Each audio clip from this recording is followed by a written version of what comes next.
Needs FM.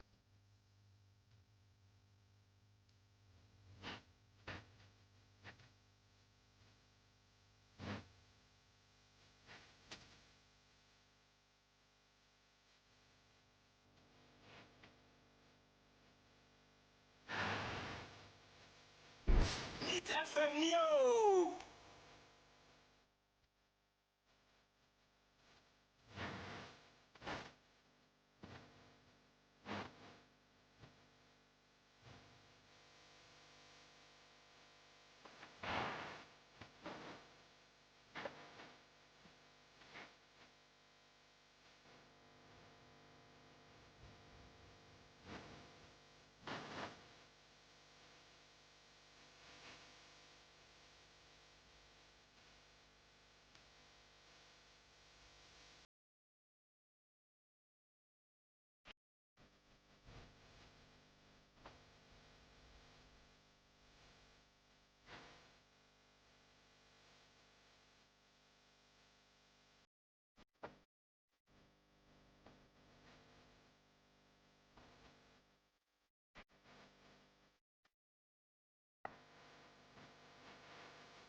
Niet FM Yo!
Niet FM Yo!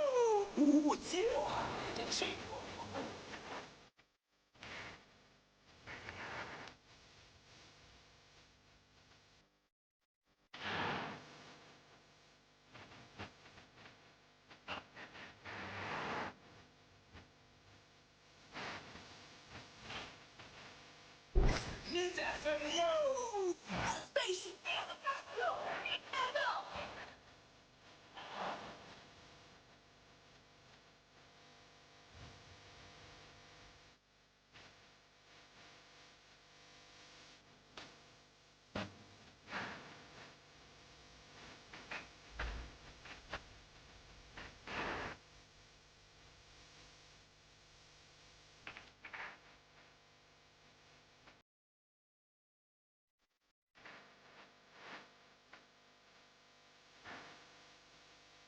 Niet FM Yo!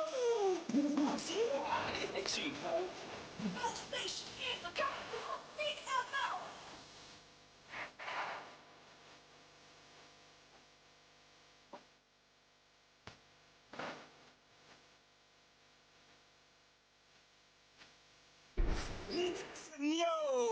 Meet 100.9 FM so na wasugwe. Omaiba yama wachi. Yama good morning oh. I say se oda da pemu. Oda kiosk mo. Oda container mo. Oda bamba suo. Tama station for mo da hoi na osiye na ade achi yo. Inti ya mwakwaba ade ba asami dika program ya shishe yade bra wo neat 100.9 FM so enda no pay mimi de bia obeti se ye bo opunu mu na yade nsam a etwitwa gu ye anase piepie ye wo na otwi mu ede ba beso mu ye fra me opani kodwo da me ADDO me na matena dwom ane me de dwumai hu ina chiame kese matena dwom enti mo betensem na me wa boafo nso wo me ho omo ka me ho a yade dwumai ade brew Juliana Oben oye producer Saso na Francis Okokroko onso oye producer omota mechia yade dwumai na brew na kwesi aboaje the darling boy oye me boss prekope tese ono oye the manager of this station neat 100.9 FM so na the yakaze obonti na nkasa Father Dixon na ono so penia ohye echi a ochechere kakrakra nti anope no ya boewro wa ufie ya boewro wa office ukemu bebi biara wo biara ese oniyan ya aso ana se man waso etie tie na ebeboa wo na de bia na ameka ne se me motivational message me de ma wo no enem de aye poem ana se poem a me se mia me papa ekire me time me class 5 I say it is a lesson you should heed. Try again. If at first you don't succeed, try again. Then your courage should appear. For if you persevere, you will conquer. Never fear. Try again. Way a motivational poem. I'm the show crying. Me say, uko Facebook sisi ya ubetumi a record it. Wa boy tie na oso atumi ehu to anase we watumi ehu ha wa besi a recite na oso de show hu kran na ebeboa wo me Canada last one e wonde I say it is a lesson you should heed. Try again. If at first you don't succeed, try again. Then your courage should appear. For if you persevere, you will conquer. Never fear. Try again. And no, sir, for if you persevere, you will conquer. Never fear. Try again. Meet 100.9 FM Suni. Asami Dika program. And now wasugua yadi sumu in the Mimenda the 19th day of October 2024. Yahwe yambre about 6:48 pepe.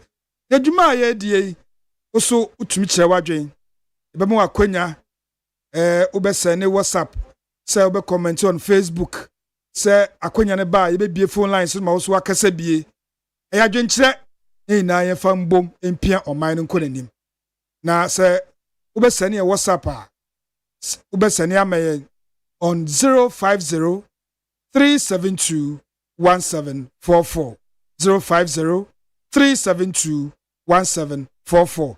Saso na uko Facebook na bo so peni ko dweda me ADDO mete ho a me kwan anopai enso ye neat 100.9 FM neat 100.9 FM e Facebook ubehu me e wo ho na wa click comment ne pe na wo de so ato ho na mom ya mesran se enye atemdidie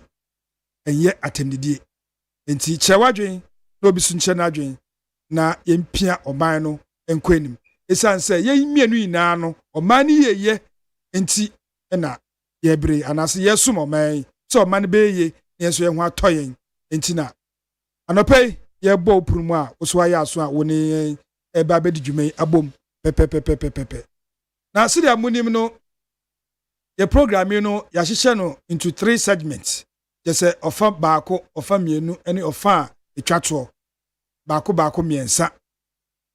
The first segment no and as of Fedi Kano, the trending issues.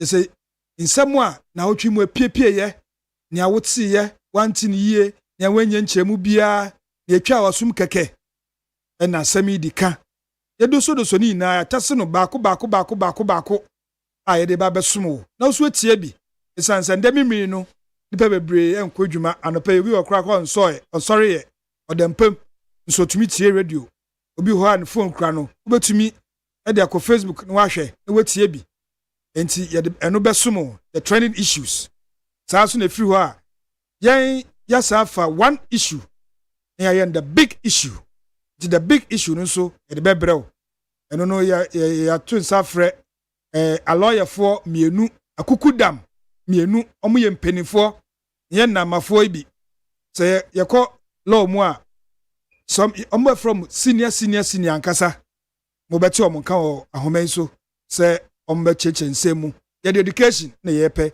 saa so na ofa atwa to no na ɔsɛ kwame adade ofri MPP obetena se saa so na ɔsɛ kofi akwa ɔyɛ CPP ni nkane kra no ye CPP youth organizer national obetena se saa so na graphics ɔsɛ kwame onso free NDC obetena se metinde me wo ɔsɛ kwame fo mienu yese medalite muadin no homudidi agrosa no enti omo betena se na ye de ofa atwa to no so abrɛm enti ye ncha ho no ye da ye ho aba sisia Hey, catch it. Listen in here. And you ma beto to dia me baba no hwade no. Twem so betumi a. Hey, now beka. Ya John to mami en sa duku portmanteau. This way chocolate drink. Na kan wo hwe afibia so beri ni waware ne a. This way chocolate drink. Na kan sia. Asew. Wo den kan no tumu ho. Me be mo anu ansu wo hye kwa dia ka ho. Wo hwade a wapi ho. O ga sa batete e da fom ho. This way chocolate drink. Kra cha be pe baba ware yi. Asew. Ye fi ase this way chocolate drink ya sorry anopa no ne yenom. Ye be hye fridge nom no se snack. Ye nya hoho a no ne de serve wo mo. Ye didi wie ne ye pe bibia bogu ya de so a. This way chocolate drink ne yenom. Ana this way no ti ano a he se kire wom koko wom milk wom bibia wom ade wo hia ne so hye. This way chocolate drink. De wo hia ani so hye. Neat FM Neo. Neat ye koya ya ba na trending stories no yankwe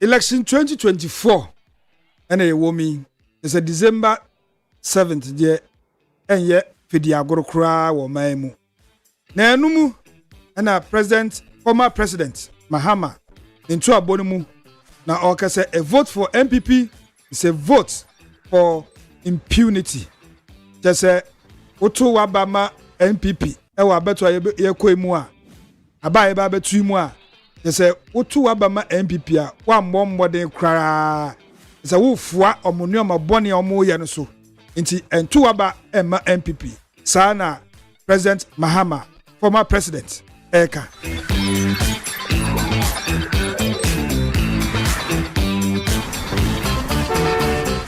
na uchi mu na Kofi Adams honorable Kofi Adams or NDC mashe bedwina ogirem edema the people of Buem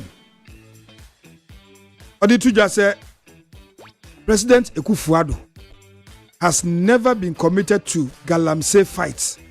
Ekufuado no ye na jese obwa nya de ono ne ni abrese obetu Galamsey ase e wo maimu eno nso Kofi Adams e de betu dwa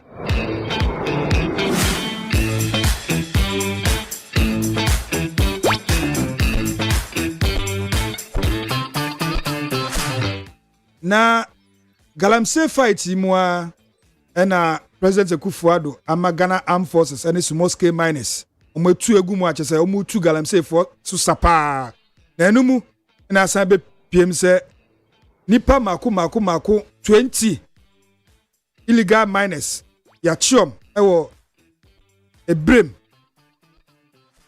ye seize omo equipment ese nyoma esojafo any small scale miners agyefi sa small scale miners Galamsey fo ho no enye nyoma kuma etuo wom champagne wom excavators jese nyoma bebre enti na otwi so Ghana Armed Forces and small scale miners kwalabo no nia ebepiem no nso no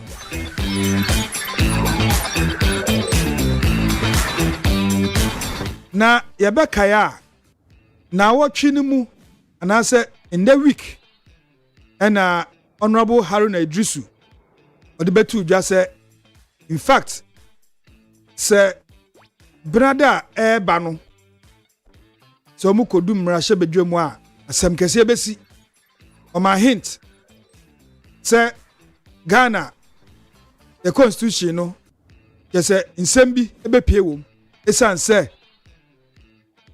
MPs mako and 9 and omoko independent baako de no independent de da and all samba party mu ntina say seat no should be declared vacant. Nse nyaba ne sape NDC will be majority in parliament and MPP will be minority in parliament automatically. And also Honorable Haruna Idrisu e ma hint menso ye di hu ebobo a.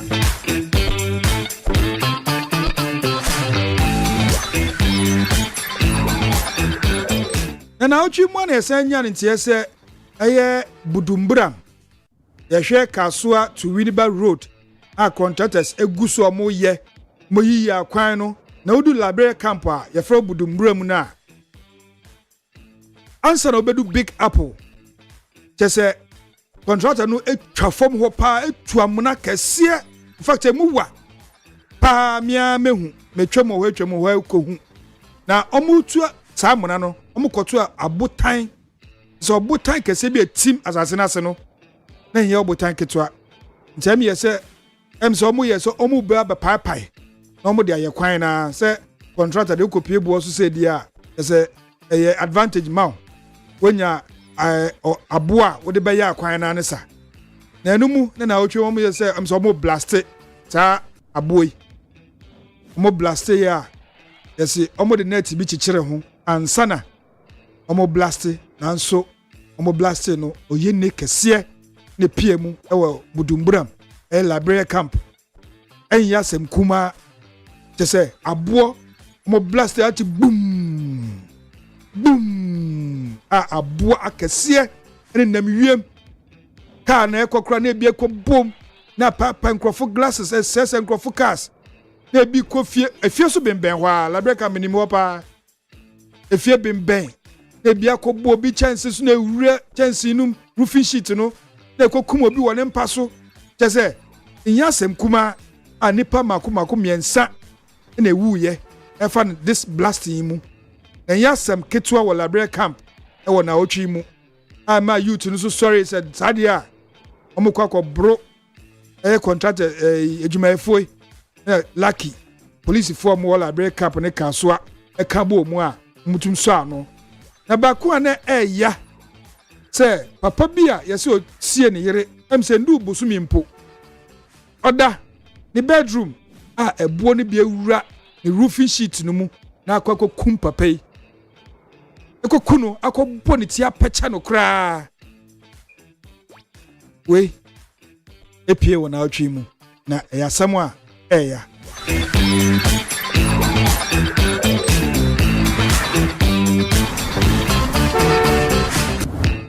na otwi mu aso na epie ye impo Asem no si wo memreda ye nde week pepepe nde na otwe ena Asem ipie ye se abrantie bia otwi ka ewo East Legon na mirikatenta odie no in fact ehu mi ama hwebi CCTV camera boho baby na etumi capture a car baako if the same street okwa kosi the main road na Brent Sufi street num speed or dey kɔ no nti nipa na wato no bo no ebe abesi main road no do ko shame bi shine epia de kopim obi dan e de fra light pole na eja tom a nkoda mienu ehye car no mu omawu because omawu mpo a because car no na eku wo mu ese jana ehye no na ahye nkoda ene cars mienu ina no no abrancha na no kraka no ono de wenwu ene na darafo a ono ti car no ono so enwu e bombo a say na eye Alive Chapel International so for Penny Odano the founder and leader osofo Salifu Amakumba say ne ba Penny edi birthday ti birthday nase na ne ba kitwai ekofa ne maame ka o maame ka omo kwa hia se ne namfofo omo ko races kas miensa races na isle go kwan de we atiti kwan bi adwani kwan bi eye street eye main roads enso omo mo ko races ema say races imu na brantie 16-year-old otisi di enim onu kura car papa Jaguar etumrika bi na fu bam ene ma ya nti asem de na eno na police ebinada no ana kuada no police for ekwachi o maame ene o papa omunka bi nhemo nso akolai akwakotwe abrem nti saasem nso epie medi hu ebobo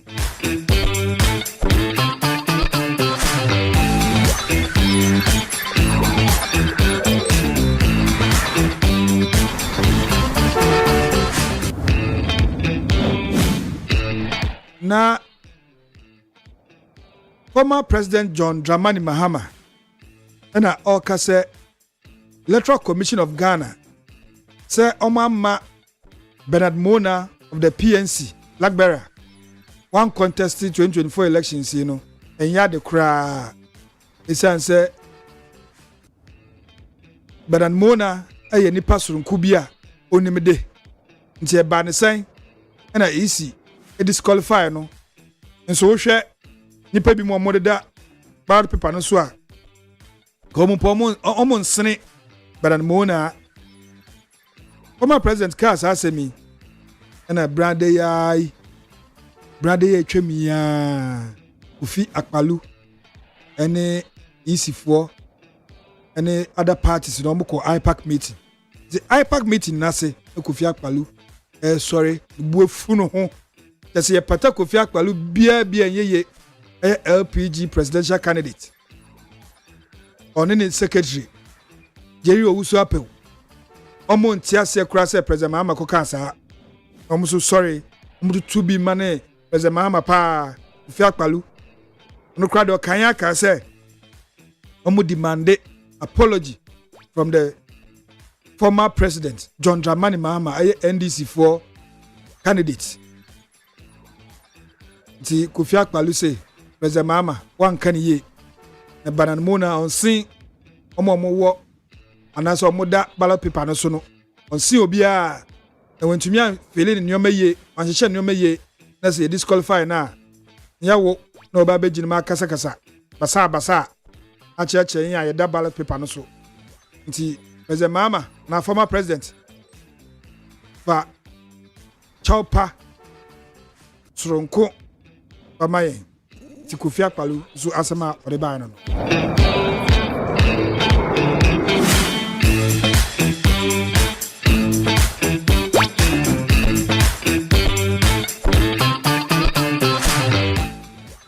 na otwi mu na Electoral Commission of Ghana omode re-exhibition of voter register the buyer but I don't know or you know online nti sɛ wo check it for online na wohwɛ na wodi no yantro ne ana police station no bibi ɛnyɛ correct wo mu a na wakɔ mo offices no mo bie ni na sɛ woba hɔ a ɔmbɛyɛ saa corrections ni na ama wo. Now almost started on the 15th of October this month yeah and ne due mo wie this I won't check it with ya check it na problem bi wo ho a wakɔ mo office bia no oma correct ama nti and also from the electoral commission na wotwi mu na mo de buy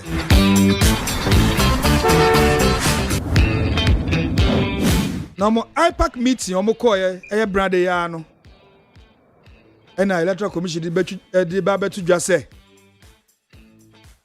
yan electoral commission for there's no way ebetumi amma obi abe president. I say we can't make anybody president. So stop peddling misinformation. The electoral commission to political parties and our politicians. So mono there's no way ebetumi amma obi abe president nti mo nama na o ye bewie ma obi na ye be say na ye ade ayeye no eti say obi benefit nti obi be benefit nti na ye na electoral commission say politicians say munjai ni amukaka ka no ye ni kwan bia e be fa so e be make obi president e wo man mu nti munjai sa asem na mo ka no.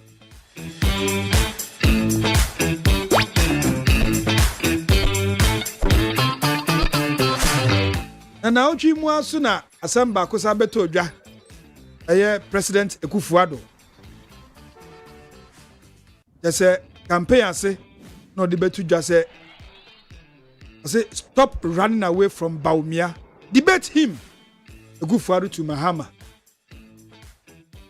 No me wo ho voice bi a mebo mo wetie. Ekufuado President and I say President Mahame aden na wudwane aden ye fro ha hey debate ba ko pe wadwane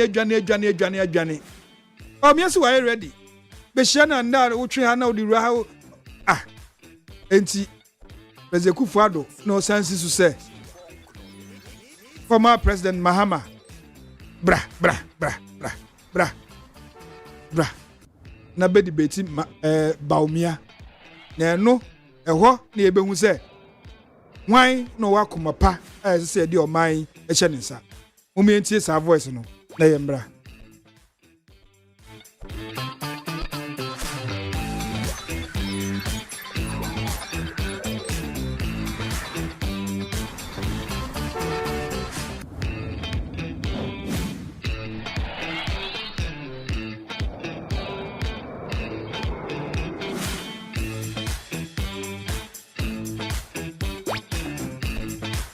Somebody who's reliable, whose word can be trusted, who is consistent, and who is clear-minded. And that is why some of us are saying, in fact, the majority of us in Ghana are saying, we want him and Baumia to debate the issues in our country.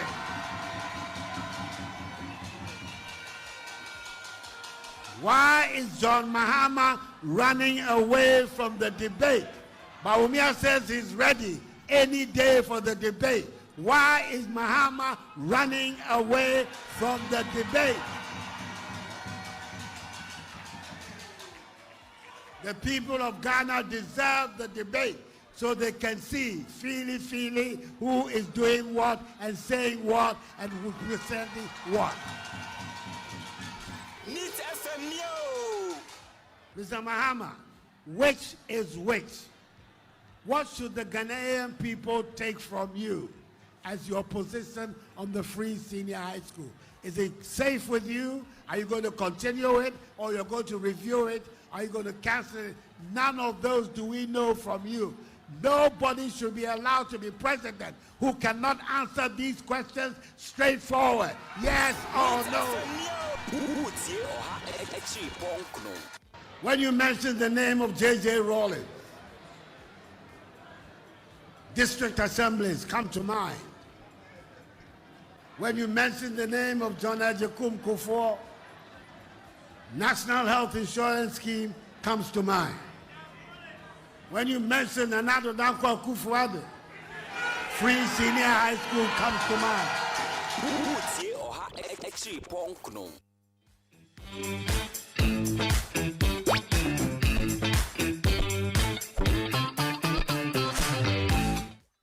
Na eno ebeto dwa pe President Akufo-Addo de to dwa say pe na former president enso tiye otiye say I know my level, I know my level, I know my level, Bawumia is not my level. Enti mean debate ni bia o say I know my level, I won't elevate Bawumia by debating him. Mahama no so to bia ma former president and I say President Akufo-Addo, former president what to bia ma President Akufo-Addo say me ya kwada o, me ya kwada na ma ba be so Bawumia so o person no me pa on twen. So I know my level. Yentie and also Sidia former president Ekano. Everybody was asking me why I'm refusing to debate Bawumia. You know, Bawumia doesn't deserve a debate. He is losing this election. I will not elevate him to my level and go and sit and debate him.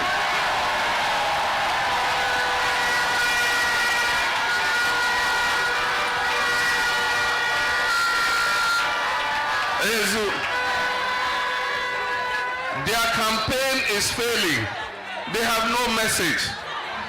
And so he wants to be elevated to my level. No. I know my level.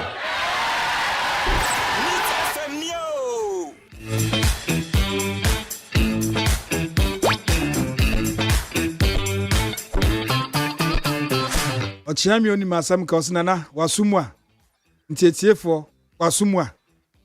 Former president say I know my level, Bawumia is not my level. And to mean debate no and it remind akwakoye ne de.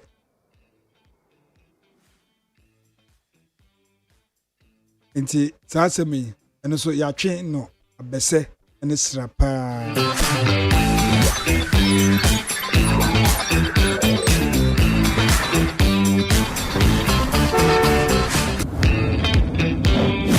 Na enumu na otwi mu a na MPP flag bearer presidential candidate Dr. Mahmoud Bawumia, the vice president of this republic, of rare and film producers, movie makers, just a friend from we na Momukushiano, Nenumu, and Shatter the Wale, the SM fans. Shatter Wale, Ebisa question. So, Bisa the question you no say, Dr. Bawumia, Esan say, Mencrofono, they are on the streets. Intino, who can't bro for where now they will not understand. Into me power chow. Answer now the babano. Can we pijimu kakra? Your vice president, MPP presidential candidate, 2024 election see. On the so mo. I say me, you know say me I be street boy already. Me now they do this and they do that. So me the people where them the streets, they be my people. I get heart for them. Momenti Dr. Mahmoud Bawumia the pigeon on one a catcher SM fans. Momenti.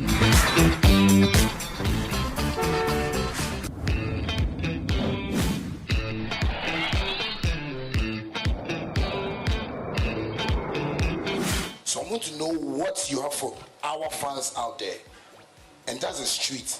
And Your Excellency, I'll please plead with you that, you see, when you want to, respond to what I'm saying, for today, and there's people out there on the streets, just say it in pidgin small for me. Maybe the waiting you say.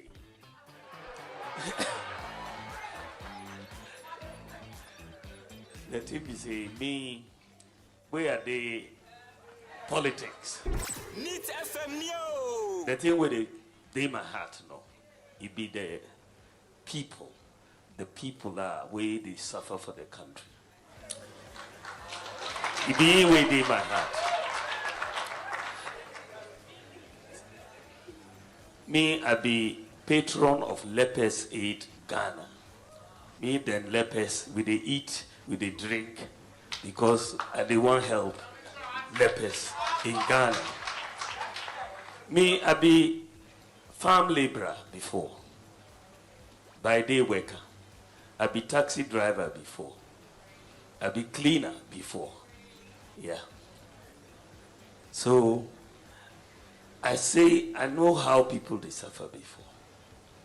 So where you see me, are they a patron also of Mother Teresa's Soup Kitchen, Christ the King Church, looking after street children. Me and Father Campbell, where they do that sort of work.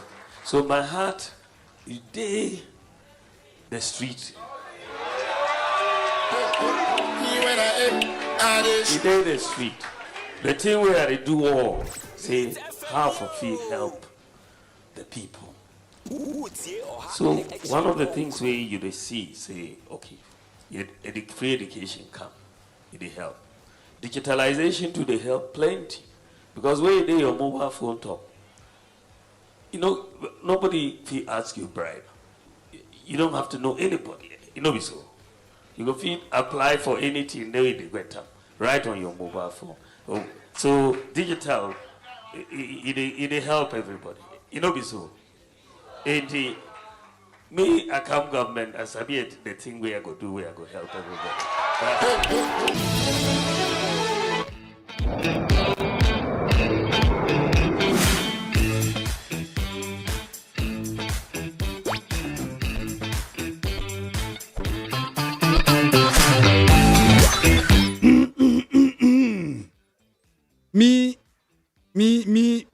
Me, where are they here? Asem they do. Hey, Dr. Mahmoud Baumia. PG. You know busy for you, cry. Where the Shatawale, what happened? I'm an aka PG na bomusa, but Obika Ebeyende. Ebefanasa.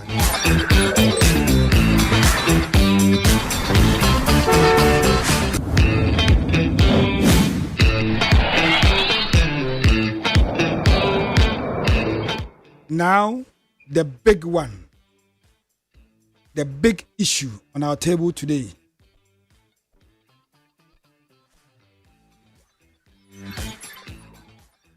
Parliament House and our members of Parliament. Eye brade omukoshia and Aruna Idrisu honorable. In some of my who hint the previous week, you know. Omo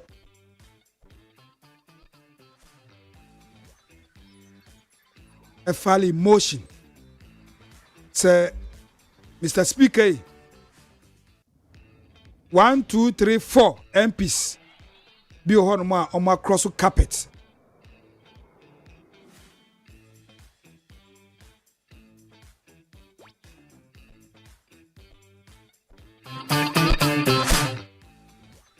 Sa MPs in nine oma cross carpet. Na omo de omo hu bida say 2020 MP baako across the carpet. Emma the then Speaker of Parliament declare the seat no vacant. This is inti afia so sa pepe esi. Where the MPs, certain MPs, Mako, and 9 almost cross the carpet. Into no, yes, so say, Speaker of Parliament, Sumana, Kingsford, Bagbin, Right Honorable,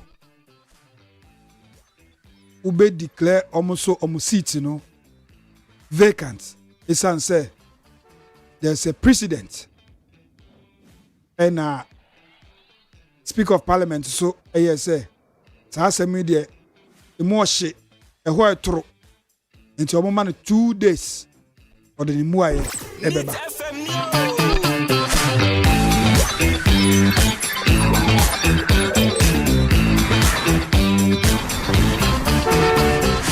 A while pet and the majority leader, Honorable Afenyo Markins, a futu mrashe bejeni, or the speed, Mika Tente, the Kopiemo Supreme Court, say, or the Asem Ekodu Supreme Court, and the Adia majority leader, and so no, say, Supreme Court or interpreting some articles be back in Kani Nama.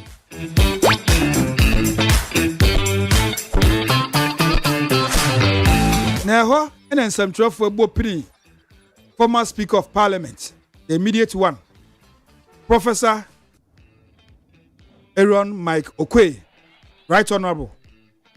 Say, Papa, open so proud to 2020 elections, MP Bako across the carpet, Malkin Kine, or Parliament House, who declared the seat vacant.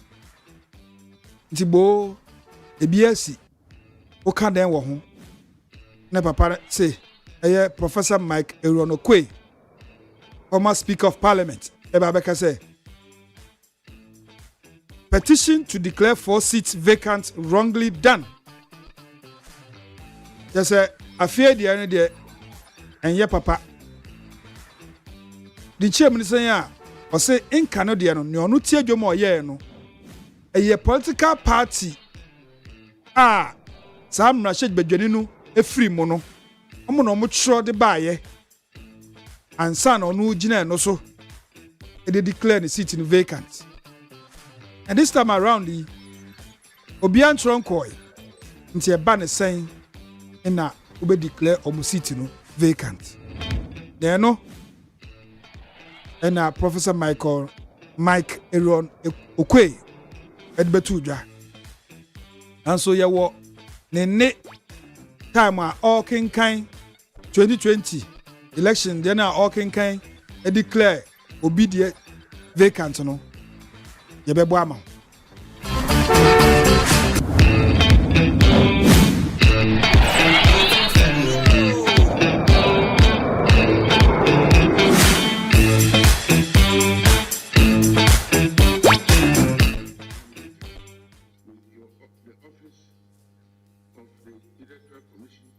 The next election as an independent candidate, he should clearly that he is seeking or seeks to leave his party.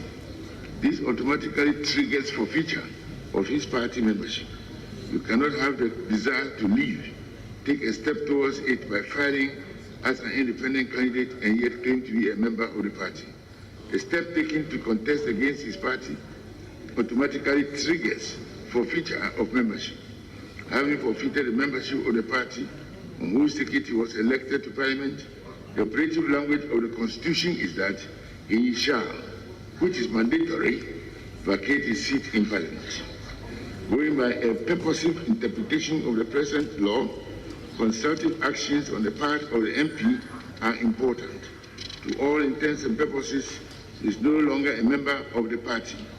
He has pronounced himself publicly as an independent and has filed his papers to compete against the party and its official candidate as an independent on 7th December 2020. On that occasion, this current parliament will still be sitting and operating as an official parliament of the Republic of Ghana. We shall not have a situation adopted freely by any sitting MP where he or she will be campaigning openly against the party that he or she still represents in Parliament and yet ridiculously stands against the party. No purposive interpretation of law will allow such ridicule to prevail. Furthermore, after 7 December 2020, when Parliament is still in session till 7 January 2021, how does an MP operate both as an elected independent MP and at the same time an MPP MP if he should win the election? This lacuna of a ridiculous situation is not what is anticipated under the 1992 Constitution. In the circumstances, Parliament it is determined that the conduct of Honorable Andrew Amwaku Asiama amounts to vacating his seat in Parliament. Accordingly, we bring this to the notice of the Electoral Commission for the necessary action to be taken in accordance with the law.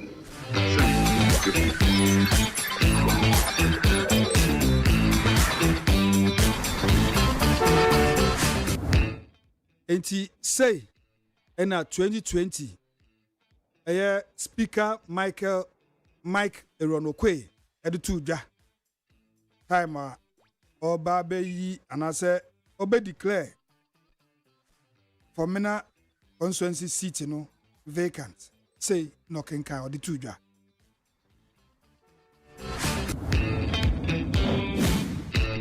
enti adiachi pe na Speaker Bagben enso omukosia wo mrashe bedwem Parliament House also de ni declaration at the buy say we declare 4 MPs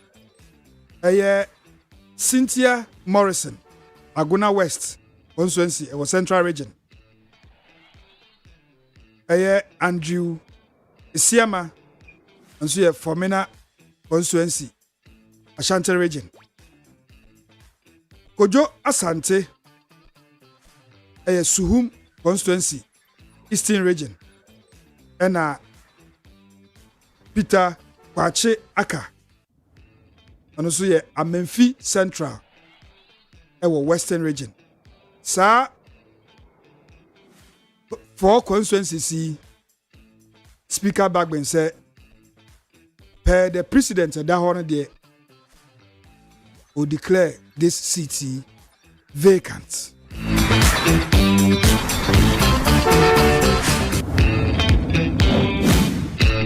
Na nso yebabo endebi amount Speaker Bagben sidia ode asem editu dwa yentie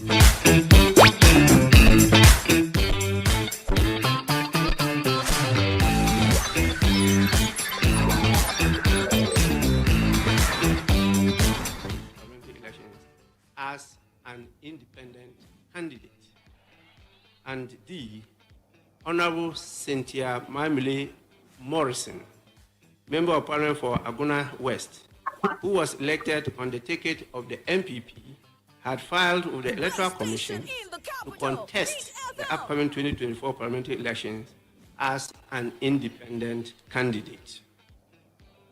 In the light of these developments, the Honorable Minority Leader invited the Speaker to declare the seats of these 4 members vacant in accordance with Article 97(1)(g) and 97(1)(h) of the Constitution 1992. According to his submission, if these seats are declared vacant, the resultant effect on the composition of this House would be that the NDC would have 136 seats, while the MPP would have 135 seats, thus making the NDC the majority party in Parliament. This statement sparked intense debate in the House, with members raising questions of constitutional interpretation and the role of the Speaker in the enforcement of Article 97 of the Constitution, particularly in the matter of the vacation of seats by members of Parliament. It is therefore incumbent upon me, as Speaker of this House, to address these issues thoroughly. In doing so, I am simply applying the provisions of the Constitution 1992, Parliamentary Act 1965, Act 300, the Standing Orders of Parliament 2024, Precedents, and established legal principles. The issue of interpretation and enforcement of the Constitution lies in the bosom of the Supreme Court and not that of the Speaker. And so I proceed to tell you my understanding of Article 97. Honorable members, at the core of the Mature Leaders' Statement are the provisions of Article 97(1) of the Constitution of Ghana, 1992, which govern the circumstances under which a member of Parliament shall vacate his or her seat in Parliament. The relevant sub-clauses of the provision read as follows. Article 91 states, a member of Parliament shall vacate his seat in Parliament. G, if he leaves the party of which he was a member at the time of his election to Parliament to join another party or seeks to remain in Parliament as an independent member. Or H, if he was elected a member of Parliament as an independent candidate and joins a political party. Unquote. Honorable members, my humble view is that Article 97(1)(g) and H operate to prevent what the old school refers to as cross-carpeting or carpet crossing, as witnessed in the early legislative councils and parliaments of the Gold Coast and the Republic of Ghana, respectively. Cross-carpeting is now part of what is referred to as defection or party switching, when a member of Parliament who was elected on the ticket of one political party leaves that party to join another, or when an independent member of Parliament joins a political party after being elected as an independent member, or a party member acts similarly. The concept of defection raises significant concerns about the integrity of political representation. When voters elect a candidate, they do so based not only on the individual's personal qualities, but also on the political party platform they represent. Party switching or defection, therefore, can be seen as a breach of the mandate and social contract between the member of Parliament and the electorate, as it changes the political dynamics that the voters originally endorsed. The prohibition of defection, as reflected in Article 97(1)(g) and H, serves several critical purposes in maintaining the integrity of Parliament, parliamentarians, and protecting the trust and will of the people. The provision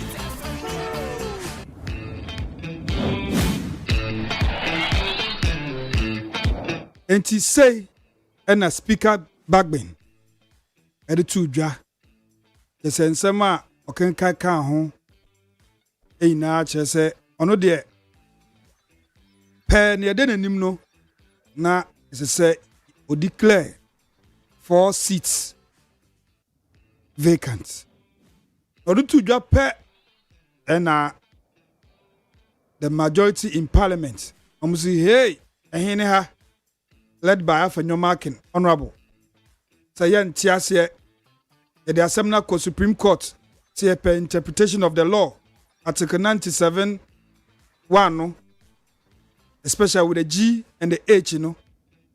You say Supreme Court in response beba the speaker ya servo say ankanya wuye meant to aso nkoso ye nso why say wetwi weni na watu aso awaye nti ye de will not be party to sa ade awaye nti ye pie oh majority for away omu ina pie fi Parliament House or chamber num and on begin abonti ɛyɛ nsɛmtwerɛfoɔ nhyia mu nti yɛka ne sɛ majority boycott parliament over speaker's decision on 4 MPs.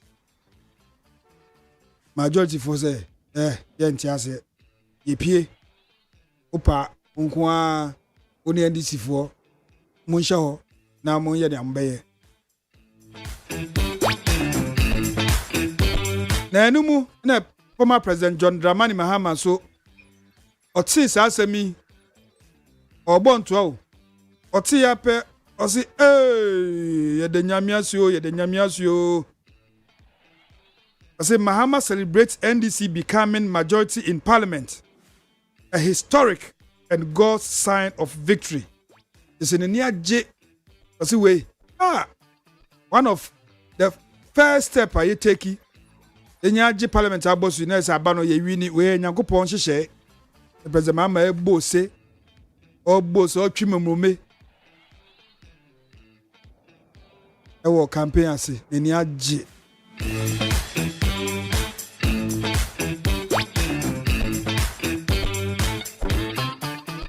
and former attorney general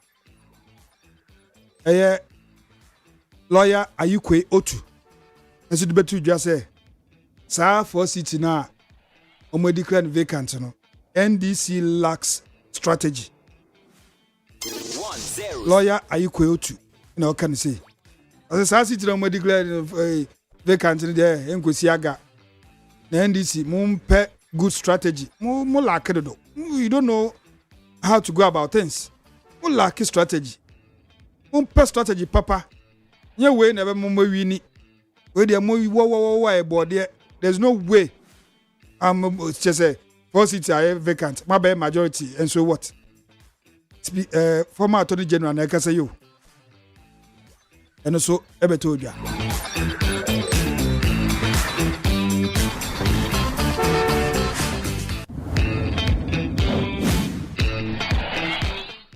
away and andra ewia Supreme Court of Ghana akasa was asemi a honorable afenyoma kedikotu nanim say omunche chirem sa article 97(1) G and H no omunche chirem Supreme Court de abase Speaker of Parliament sa de na waye ne de ye chirawo say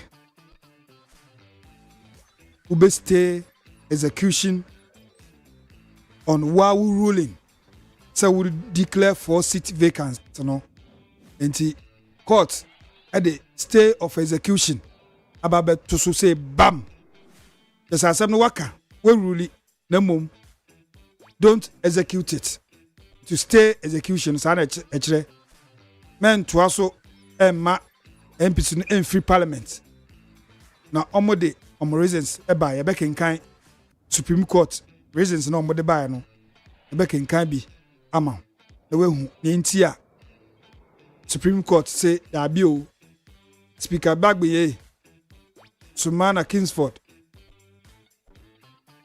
nya abotre ntwe wona ase really no yen Supreme Court the tribunal to say bam don't execute it nti ma MPs no omunko so ye omodwuma nti yenko na yenkenkan ti dia Supreme Court omode asem no ebetudwa na before that no yebekenkan article 97(1) G and H no ama me ye lawyer nanso me kenkan na also etie bi na also we make you judgment so also beti ase se na me so meti ase na eyi na epia akwanim enti tawa so ye ba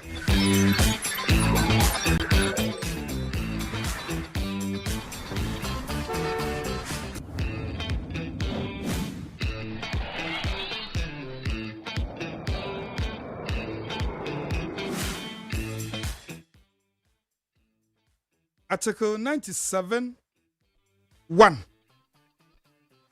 Here Article 97 krana heading no say tenure of office of members of parliament.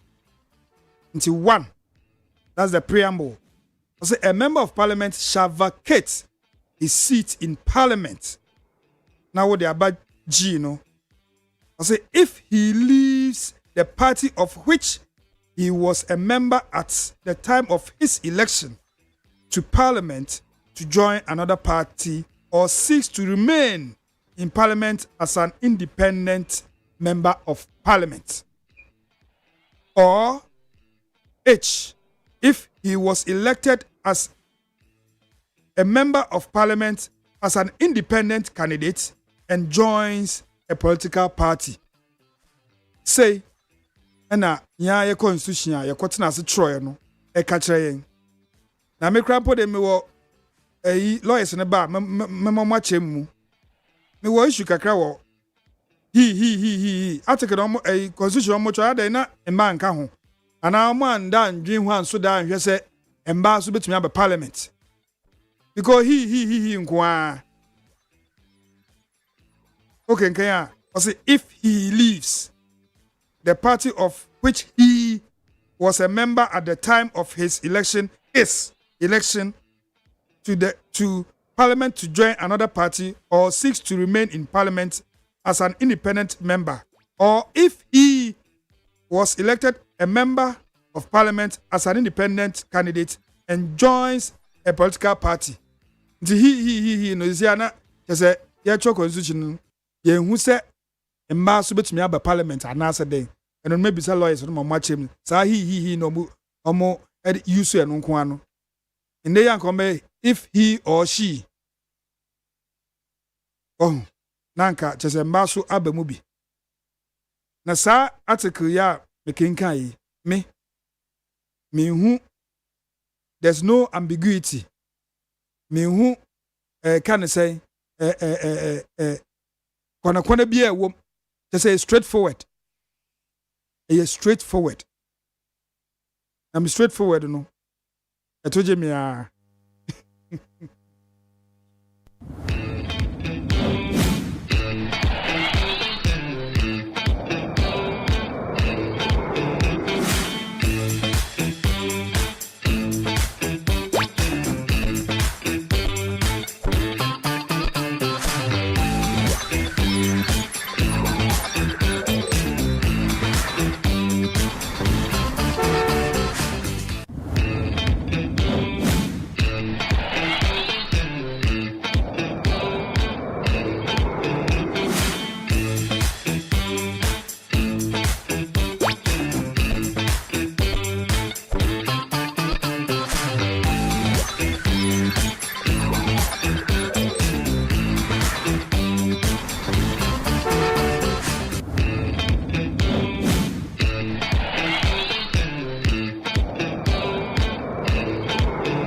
Anti Supreme Court ruling a buyer no say Speaker of Parliament on stay execution on his ruling no yankin kan free baby amount document no edosu kakrati yakase yakani na ye nyabre na ye start free baby a almost start ye de omo ruling no buyer no Supreme Court na say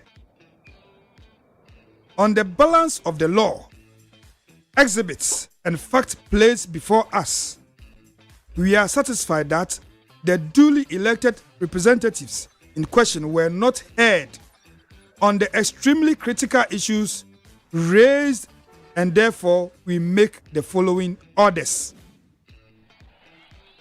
Muntio, Supreme Court na kasano on the order.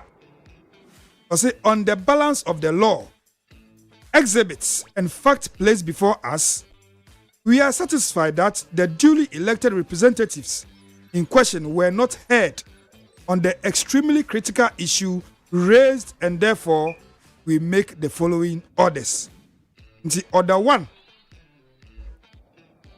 I say the execution of the ruling of the Right Honourable Speaker of Parliament, Alban Sumana Kingsford Bagben, dated 17th of October 2024, delivered on the floor of Parliament, declaring vacant the seats of 4 of the following members of Parliament. A. Honourable Peter Yaokwachi Aka, NDC MP for Amenfi Central. B. Honourable Andrew Amwaku Esiama, Independent Member of Parliament for Formina Constituency. C. Honourable Kojo Asate, MPP MP for Suhum Constituency. D. Honourable Cynthia Mamle Morrison, MPP MP for Aguna West Constituency, is hereby stayed pending the final determination of this suit.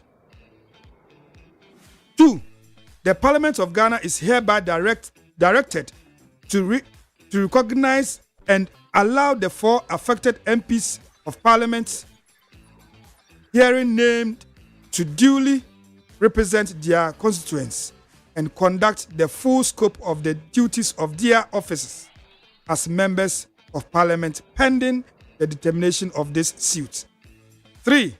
In view of the gravity of the issues raised in this instant suit and the urgency of this matter, this court hereby directs that, pursuant to Article 129.4 of the 1992 Constitution and Rule 5 of CI 16, the defendant, Speaker of Parliament, and the Attorney General are to file their statement of case within 7 days of service of this ruling. 4.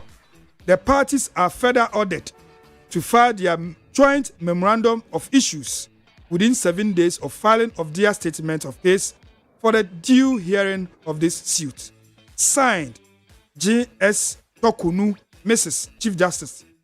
Signed, M. Owusu, Miss, Justice of the Supreme Court. Signed, S.K.A. Esiedu, Justice of the Supreme Court. Signed, E.Y. Gewu, Justice of the Supreme Court.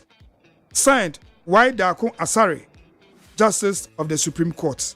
Inti way, and Supreme Court, ruling on what the by say, Speaker Bagwe, for MPs, ruling now the Abano, stay execution to also men yo movie parliament.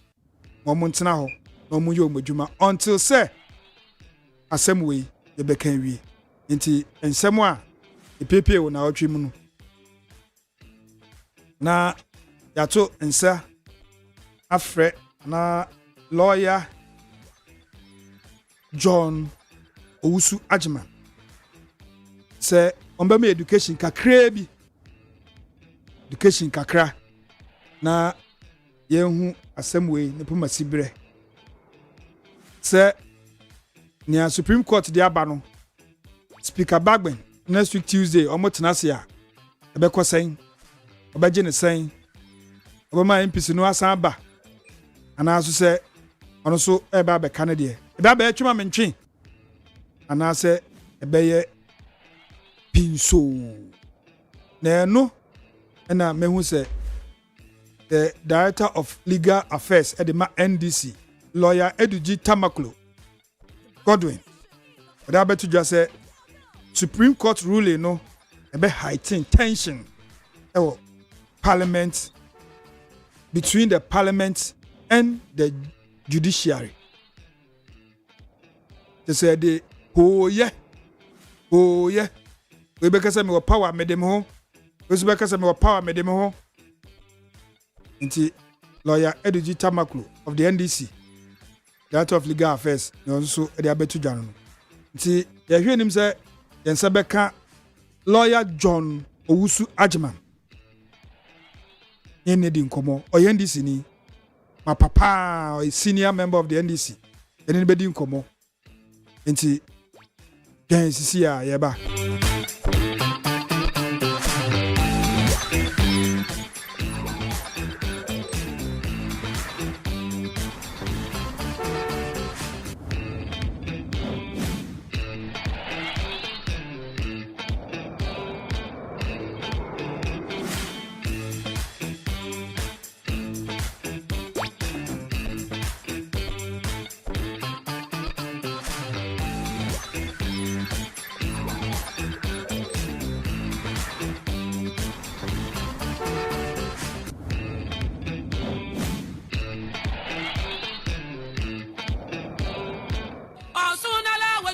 buto ichim nara wetani buta ichim nara wetani buta asuna wetani buto asuna wetani buto asuna wetani buto ichim nara wetani buta ichim nara wetani buta asuna wetani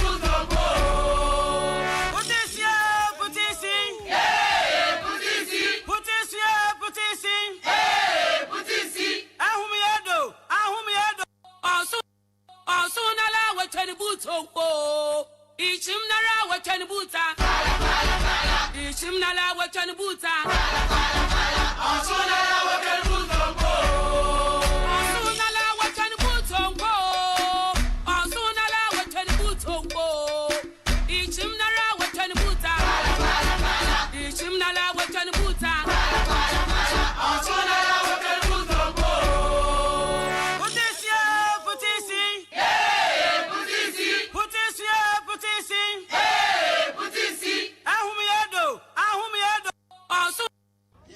Yana Esri, a Jumaba Kuna, Obian and then Nipami and Sambachaya. Assume is over to my side. Who now yet Moses, what can you assume? That's a when you want your children, Nanipami and Saya. I can answer your children, Nanipami and Safa. Ever soon. But we are yet 24-hour economy. And yet, I buy you. Abu Yamoti Sunyar West Munko Oti Somi Sirafo Ya Oti Fao Ya de Somi Owe Yabisi Biba Anupa by now Omuko Bidon Soba Anaguna Eye Juma a son said Adia or produce Adia or Yeno Encro better Abana Juma Anywhere 24 hours. Akrachi Jumano. Ana Assembly never ham. Over DC for me. The Biakwa no Pana Biakwa number. Over Akrachi for secretary, any typist, any coordinating directors. Over no party of a number. Subu. Obe Piena Nadu, I'm marketing kitchen, a teacher for Biakwa, and Brado to Biakwa. And this is for a multi 24-hour economy, Nassini. A yes, look and be back, Midamasi.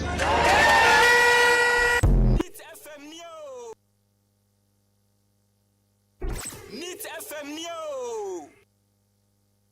Asuna wetani buto ichim nara wetani buta ichim nara wetani buta asuna wetani buta asuna wetani buta asuna wetani buta ichim nara wetani buta ichim nara wetani buta asuna wetani buta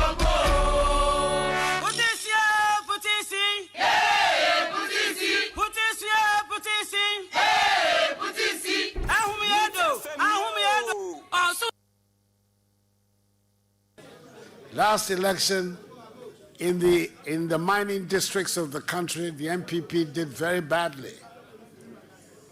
Largely because the NDC presidential candidate and the party had gone around the mining areas and saying that the policy that I was implementing of trying to stop Galamsey would be reversed when he came to power, and that those who were already in jail for offenses, the Galamsey offenses, all of them would be amnestied.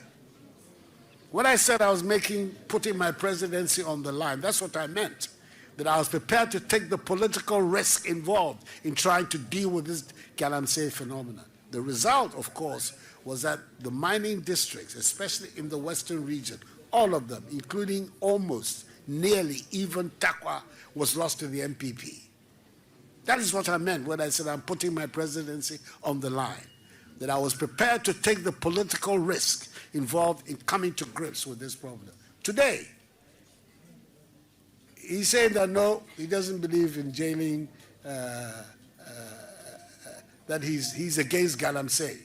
and he will enforce the law. So once again, we have to ask ourselves, Mr. J.M., where do you stand?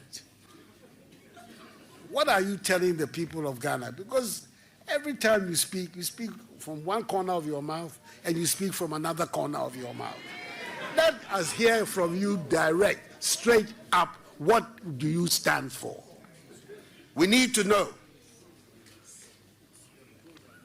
The candidate, the MPP presidential candidate, has gone on record as saying that as far as he's concerned, he is prepared to sign a pact that will take the Galamsey issue out of our politics, to depoliticize it, to commit him and our party, all of us, agreeing that we would deal with this Galamsey phenomenon on a non-partisan basis. We have yet to hear from the NDC presidential candidate. I'm asking him to also come out and support the idea of a political pact on Galamsey.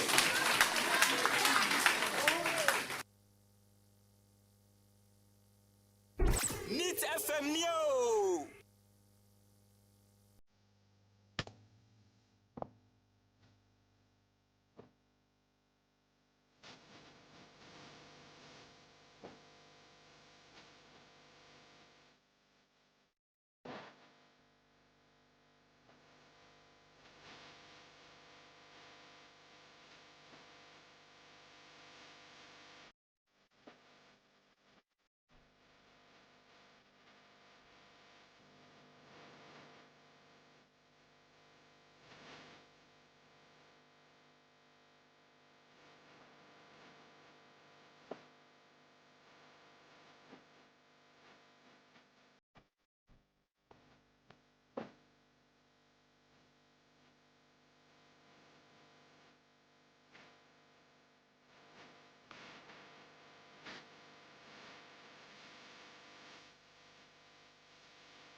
Yo. Best station in the capital, Big FM.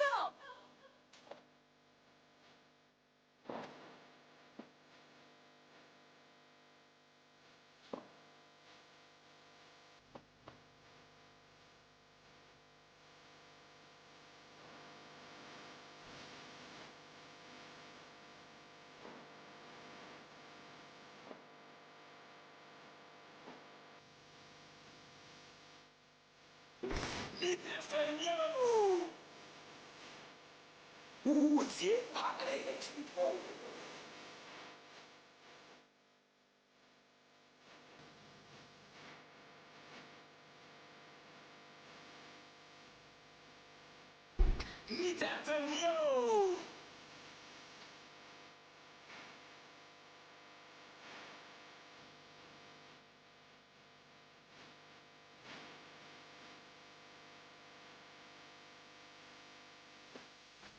Neat FM, yo. Neat 100.9 FM so no wasugwe. Osi chocho mucho. Kofi Kinata. Ene guy on boy mkra me nim ni dimpo. A friend say Blaze Nidiane Blaze. Oh okay. Me producer say a friend of Blaze any Kofi Kinata. Osi chocho mucho. Na nyumwe me boma someone special. Me boma obi pa nti se wutia oni mo ho.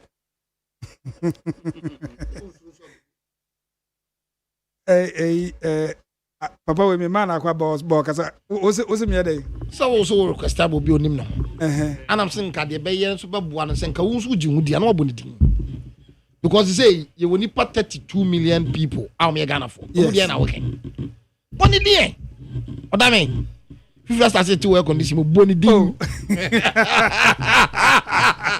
because we dem say ka we nyum dia ja open na so sera mpene sa no pa we chocho mucho boni din ni chocho mucho no body was that also nim boni din e mam FIFA net work on this mo no na we throw ben o we boni din madel o mi si bodin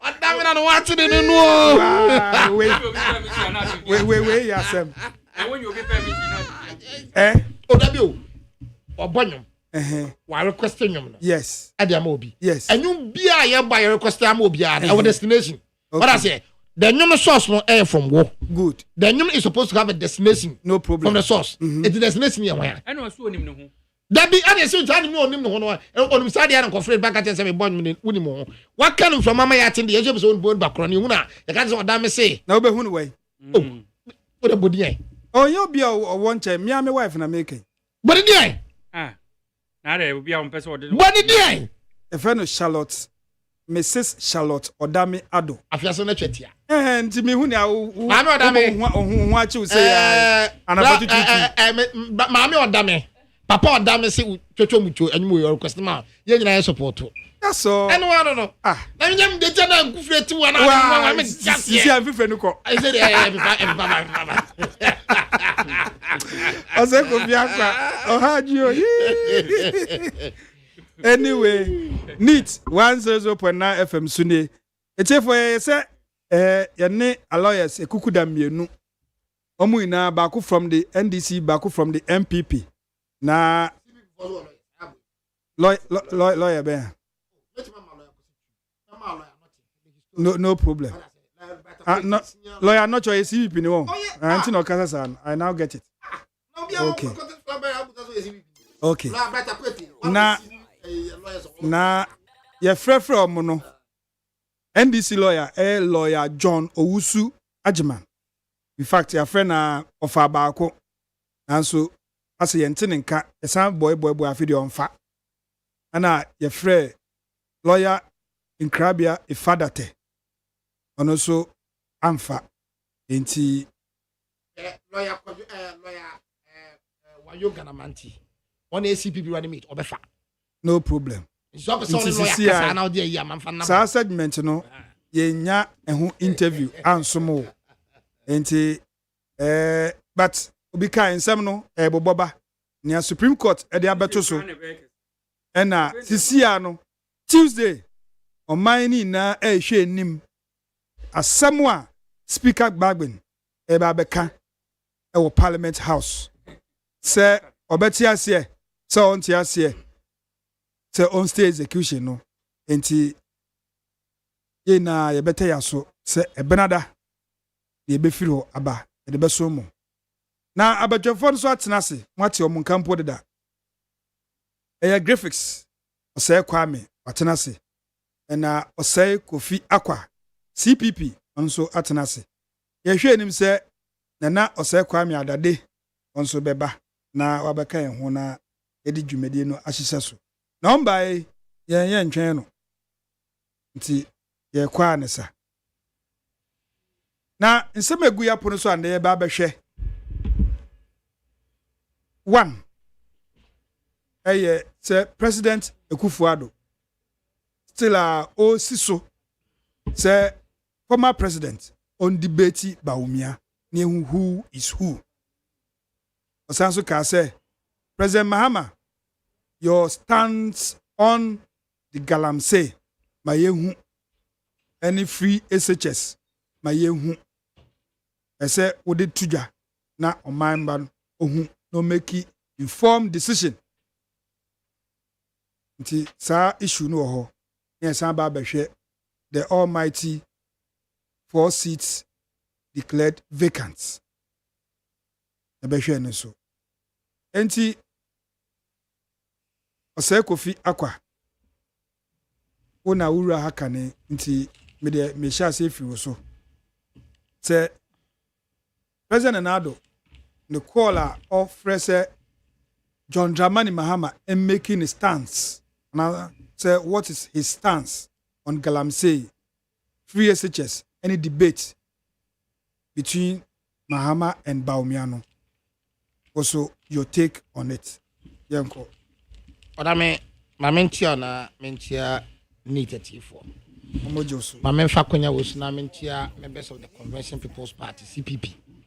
Ye flag bearer nana fempoma akosia saponkuma nkuma do afre no kukudro hima oba besia why na adwen say de memma no aye free 1992 enkoyie nti bia duru de obatan obaba beje Ghana na wachechere no said ye be ya Ghana fo nyina bi diye nana fempoma ba bia wo bia metiawo na be de akire ono nso so ebo ne chidom wo ye babunu na ono nso so ye obi ote enyafo ase na otinkofo eni biase ere lawyer wayo ganamanti ono so anopai etian ba bia wo bia omne omutimu amono bo omamo ya adwuma nyina the campaign office of the flag bearer and the campaign office of the running mate nyina etia wo mo amentia members of the leadership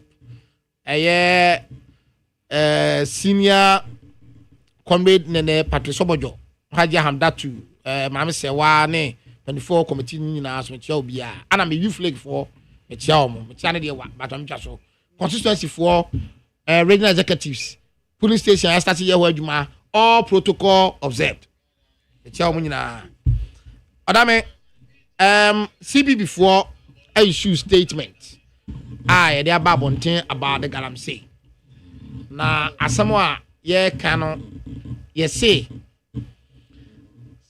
Galamsey ntokwa na ye be wini a CB before ne ye ka say ye statement about bonten say Galamsey ntokwa na ye be wini a ekwan a NDC any MPP faso eko Galamsey no enye no ene wo say faso in 2012-2013 Ora John Mahama for the first time interministerial task force okay yes sa interministerial task force no na soldier for na police for ma almost as 65 of cars ama wontumi kura cars excavator na na nyina say the be bu nkofo abam say omonye Galamsey this is 2012-2013 good it's true and then 2024 still the Galamsey na there I was say edda ho magana fo nyina ati ase ne say ya bonko foto akuomo because of Galamsey omoda sutu ya see excavators as pickups still omoda sutu Galamsey ya tinko for the omatumu prison still omoda sutu Galamsey president of Ghana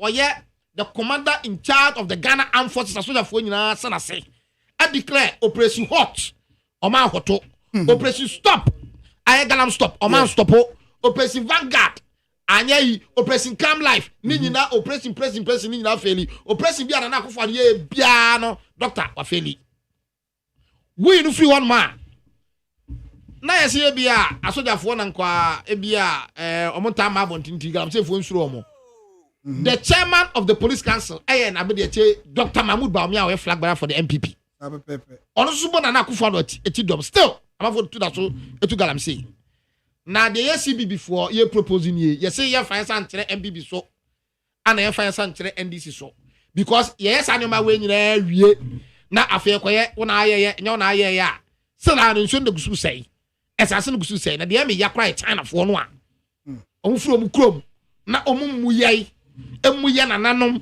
emu ye kwaye mbuye nsuo no a omo se no it dey see before can say a bread to say entokwa no ayeso a Galamsey so no ye did the local people and kofo no a omo ti kro no a itu Galamsey wo mu no odame o se dem kan tokwa no ho me se wutie ni ye pa Kofi mitio eno nti de ye kan say ye sori a yes intermediate task force on free cry no ma be sa ba ba wura mu ho no mo ko to mo nsa emfa no mo kromu ni krom no omo nim kro no so da se eno nti they say no nana akufo ado say or sa tribe you into what another intermediate task force this time no say national security minister ka ho natural minister for lands and natural resources abujina pakwa ho or sa akufo nyina ka de ka tro mo say omo sada buapaye mu deliberately empem rantie wo krom ho ebi anum ebi ansia na sa rantie no omo emfa omo nto payroll so na omunye police informant. Okay. Uteni pa. Eno nti se minia agbawura kwaye ne mu a. Wo ye se wo de sanfa ni wura mu won ma no na abrante na o police informant na afofo. Commander Odame engofo ni bia ba wura forest ni mu. Omukuta sanfa a wo do me ensa. Omukuta se ni se mi hwe pompax mi enu bi ekuta o na da. Enti police for ni ba nya ma ame omo wa ombe fesi wo mo. Na eno no mame mbisa o. Sa branch na obey informant. Yeah. Sika e betua ne ka at the end of every month. Okoye Galamsey ni be onya times 30. And the man can say aban emfa sa nkofo no enti omo ka yie. Don't forget say we see blowers o so mza. Oh yes. I eti omo Canada so mza. Yes. Eti aban no eno no nipa ko no ye na adwuma o. Me ba me nya nwie. Atem no ma me bi ni nwie san wate ase. Eti Yideka no aban do man sika emu oduna security sika. Because you one you find so risking a life. Yes. Because Galamsey for no so informant asamato no. It one ya ha dan ma no tie ye pa. Igusuti. Sponsor tie no. Two ofri krom ho o krom oni so that say. Ya ma na tie ase say wona nanom nsuo a mo de gya mo kuro no. Wona nanom saase a mo de gya o kuro no nkofo bi say no to mo ba ho ban. So that tie no. It is a conviction e woni tim dada. Onu fi say obo no answer pade ho dan. Ho ban. Ni nsuo na saase. Ana aban so on top of that no esa manisika. So osasika no so no osade so na sene ana osawo police protection tenie pa o police protection because we informant what I say we do saka no ana so de ye a no no police for na dey e so no police ni pepepe yes ade no number 1 a ye diri se e ya ade a Galamsey e kon no afede e betimi edi nkuni because we dey temamufo no ana mo te ho no ano because enkofo atahu Galamsey for no e yakuafo no mo ko mafo mu a da bia mu sia sanfan for no eya mrante na omu konsuo no ne maaya no mu konsuo no a omu nsankofo no enti so wo say what is say asem no asi wa temabu akwa etu firi nkra kwa beko no na ya bo amhwema no madwane wala say ha ane number 1 number 2 aban we one sada enyi su the minister of information Fati Abubakar yes na man adwuma na Fati entre Ghana for two ono ne NCC for entre Ghana for say so we yet mamuni na we Ghana ni a who are said also we a citizen a you right as a citizen to the state. Okay. Said ye typical police station say obi abe wiaye obi dan ani it be complain. Said your police station ko ka say me baba ya ana brand bema oni fie du nwacho obi ni nada. Said the typical police station ka say obi aso to me nya ne hwe wabom ani so it be complain no. Ghana for enstati enya kukudo ko police station say ye tie krom ha ye hunu se nkofo bi a ye nim mo de chanfan aba be sini kwa ko nwura mu na esusu ba be Galamsey ti ba be complain because per our constitution Ghana man say etiri say ye betu agudie e wo nsu a ye numu ni ase no etiri say ye be say asase eno nti says etiri say obi betu obi mu na obi nya obi hwe no ade nsa bekeka no obi nya obi hwe na so obi bokọ wia na ade de a ene se de nya kukudu ko police station ko complaints no let's develop that courage and go to the police stations na fe ye ko complain say they say no obi Edgar Galamsey abaye krom wa nam too chan fine obi de excavator ba ha abenso kan tie say ba be kwan enu nti yesu say e wo say a police for mobam ODAME where CP before and your ma ye abu akwa mu a ene ensuya ye ka kira ban na me na addo akwa akofo ado ya adwene owura John Mahama what the president da open so na Galamsey koso and in 2012-2013 ote interministerial task force Galamsey no entwa in 2024 ekoso possibility say aban sisa na CBP aban ba 2025 e ba to Galamsey no ye hwe ni musa we are expecting that Galamsey will still be in existence in 2025 and until material and your my be no so what does here and until to say no John Mahama so mekantra ye kwan a ono so ba obefa so a obeko Galamsey CBP for your client here okay because umpel Galamsey na ekoso ya wo October November December January na aban foforo a CBP aban ebeswai bibia timisi say ama wa wo ba no e dia resemu na wo de ma yese wo ba ko Galamsey enunti na na akofo ado a maka se wantimi akọ Galamsey no ene na ban ye pam o mo ne fa omra ye de akyere de enti a o se de ba ye se ye ba ye be kontokwa no ye de kromafo no e be ko santokwa no what I say ama ya ma o mo police protection no ne ade etoso bio ye be se kromafo ne ma ase o mo nkran se o mo nya kokuduro na se o mo hunu bibia o mo nko police station enkonkon report ayato ne din see something say something against the fight against Galamsey etu owura John Mahama mrana won watimi anya hwe ebi fie honorable Yusuf Hussein na oye minister o si Galamsey no say kwara agene sem ana also okay Yusuf wa bread ya Mahama yare gamra Mahama yare gaba ya say John Mr. President ade na de ye pa ye no mo ntrase na ye mo mo kwan no afede ye mo nanses no mo nye because say no nkofo no ase je tumi ekuta mo ni tu ekuta wo mo no so ade ase enya de ye ho hwe be ye enti this is the record under John Dramani Mahama. He was not able to fight Galamsey. All the ministers he brought out, they got tired along the way. And and MPP by we thought that Nana Akufo-Addo was going to do something different. Nana Akufo-Addo so by so no or the committee from Port Boateng task force. I'm from Port Boateng to go in the mua no trouble kunumuni ade. MPP for the entiba no trouble ko trouble atra. Book no so atimi aso Galamsey no. Enunti yes CP before ye hwe ni mu say 2025 ye beto afuna mu no ye de aba John Mahama e de na obe no foforo a in 2012 2013 2014 2015 2016 went me anya this time no what they ba and to about I agree with Nana Akufo-Addo that the NDC and John Mahama should come out and tell us how they are going to fight, especially wabra omo party mpanifo bi na omo executive position at the national level sakwa kubwa he Tony Obin enmo na mo kase ye de ba afekwa de mo atu na se wote ne running mate mame poku na poku that name ekoko jaba bi se then the osi etuo enti e ba e be hwe kwan be so betuo you see me penasem and she's a woman I adore women as a matter of fact I am a gender advocate but mame we enya classroom so who say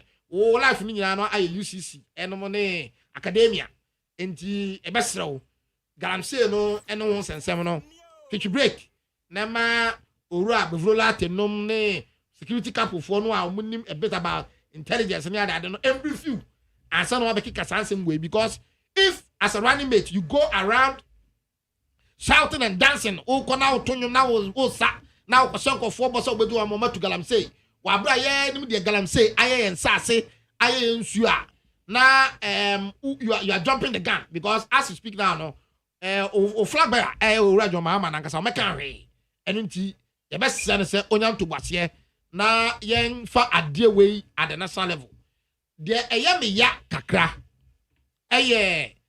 kwan a as a attorney general on speedy up prosecution against enkofo a Galamsey ha adwen pa me feel say even though one no can say when say chief justice nyahu bibi ni ade no he should walk the talk because at the end of the day if the prosecutor which is the state lawyer which falls under his office the attorney general office no SPD process no na or the evidence go enough and that is when when say the judges will also be there to make sure that that case also move on and also omonse parliament so I think say a bread to say parliament a reform laws ni bia a guide illegal mining na ye very stringent enough ye ma emu ye den na ye pabene say de be ya e be detain nkofo say omuntimi enko say omukwakwakwa ye Galamsey e won suom because say no rain ekura o mine no because of Galamsey me nsuo anya kono ye say be me hu ensuo no ye de mawa untimi nnom ye de mawa untimi fa nware ye de mawo susu a enya bia betimi na su nioma enti say pa ye den. And for the first time in the history of this country, Senya CP before the can be and can organize labor, echo strike. For the first time in this country, bishops, our mere Catholic bishops say, almost work, a protest. And nobody can blame them. Because at the end of the day, no, Sabe, only panel member of the organized labor, no, or send you Jared, or send you no, or send you the sin Yoma. I thought you, some member of organized labor, I'm a hospital, I'm a doctor. Nothing be all the referrals I'm getting before yare about hospital nyina no yare a omanya ni nyina no related to if I say mercury and I say heavy metals and as a result of Galamsey. Definitely I would like to go on strike and protest to government. And immediately say idea and yi. My member and kofo a omudi call demonstration. Na call no boko. Na man ko yam to Asem ese yentu Galamsey no so se bo mabaso na men condemn nkofo so a omo said that say omo call demonstration akọ provoke police meka members of the democracy hub Oliver Baker Vamawo edi animu because men tiase de ntia I was a nipa da sani we boso men kono na sebe wadwi mu da ho obekọ police headquarters ene IGP ni nipa fa ko transfer sebe demonstration eti mo ba mo ban na mo nyama ye hyehyɛ ene saade a ye be fa ha ye be kwa ye be ba ha wana wa be adeze sa suba no be jai wo ya co-host adase na ubiye ya police for be bo ho ban a na sa police for no upiapia wa mo piapia mo o man fiu na police car ye de abesi wo se obi pra ye de sa enipa be to police car mu na call hospital no na kwabrane nikasa na kokoto police car no safoa o tu safana fa safana ba o safana ko fa na wato safana to atwene odame akwai Mrs. Suma Ghana police service say o fa no psychiatric hospital Oliver Baker Vamawo no mo ko se bibia da mu a em se topic so ye mienu o mam Galamsey na man back we ka ho. Are you calling for the debate, right? But me base we former president asema o ka o Galamsey ho na say mining ho mfaso a boa boa o mine no na wo ka say tuna no mutuo ewo Galamsey fight no yentie ni kakra na me sambra. Yeah, right.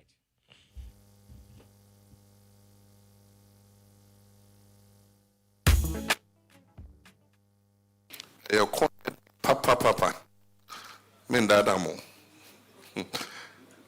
And so here kukudro because one senior Mikayan gold is the one holding Ghana now. And because of Galamsey in Tina, we were 80 tons per year. After year 135 tons. Additional, be brave free Galamsey. So we must be prepared to sacrifice in the fight against Galamsey. Say production will come down. It means that exports will reduce. And then also the issue of employment. Because employment in the Enankodani Bebre. Galamsey. Into Okotia Galamsey, a lot of the young people who currently are surviving with Galamsey would also get unemployed. Into those are two consequences I'm putting on the table before we start the fight. The risks are worth the effort. The first thing is to make sure say forest reserves omo mining of forest reserves Make us say Forestry Commission, almost 37 forest reserves have been, entered into and destroyed. And the first thing is to get them out. Now, you start to say, biome. Then the second thing is yensiono. And it's different people.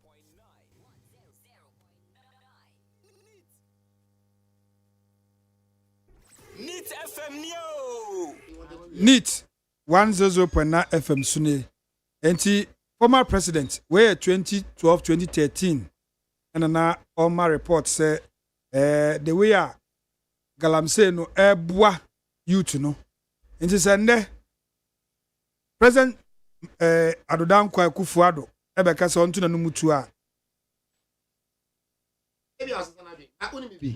So Asem voice aboy 2012-2013. Yes. Eti Owura John Mahama at that time admit say wetimi an create adwuma because o ka say adwuma any wonti. O talk okay. That time so no vice president to both 4 years me boa. Ama wababa be di Professor Mills ade so 2 years bia dey 1 year bia so. What that here? Ama in between in nyina roji tum say as former vice president and then the president he has failed to create employment and until you're free for all. What? He has failed. Meet you. Galamsey, illegal. Illegal. Very good. Tell you. Number one. Yes. And you wo enemy me anu. Yajitum. Ana President Mahama jitum say illegal. Idea etiamra. Ana onena oboy no was say Galamsey no edisika braye. Yes. Na de ntia nkofo ye pa ne se adwuma eni wonti tenie na wa ben na wonim nwoma na yo mampanyina obon mo de no akreti adwuma e betu Galamsey.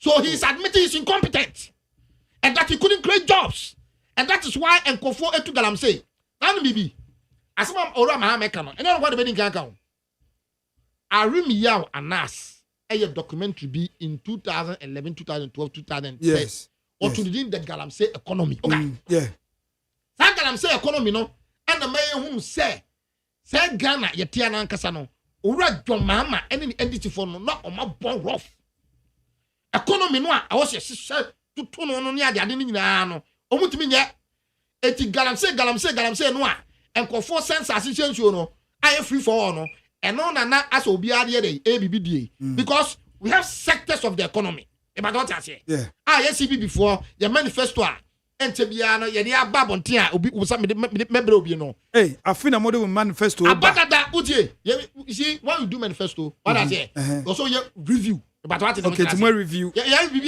member copy. But I cheddar and chair. And cheddar, Umar Contia. Less than 2 months. Yeah, Minot is here. Minot is here. I'm giving you ideas that CB prepared better. On the day of election, as somehow we bet my can bet my so be what I say. MPP and this for started car 24-hour economy and then I told you. MPP for started car digitization and I told you what I say. It's in 30. But I'm to also sector by sector. Yes, tell you. It's you. 1. You be creating a Juma. 2. Yes, I'll be pesicadi among minor.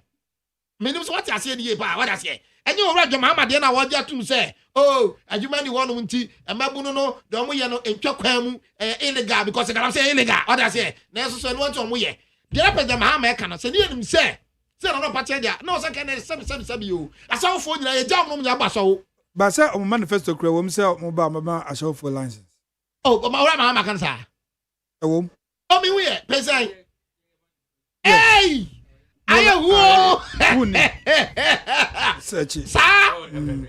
ODAME, ODAME, a seasoned journalist. But what I say, Adeba minim about Neat FM. WWJ, Adeba come about Neat FM. ODAME, and the desperate best streamline. I can 24-hour economy no one.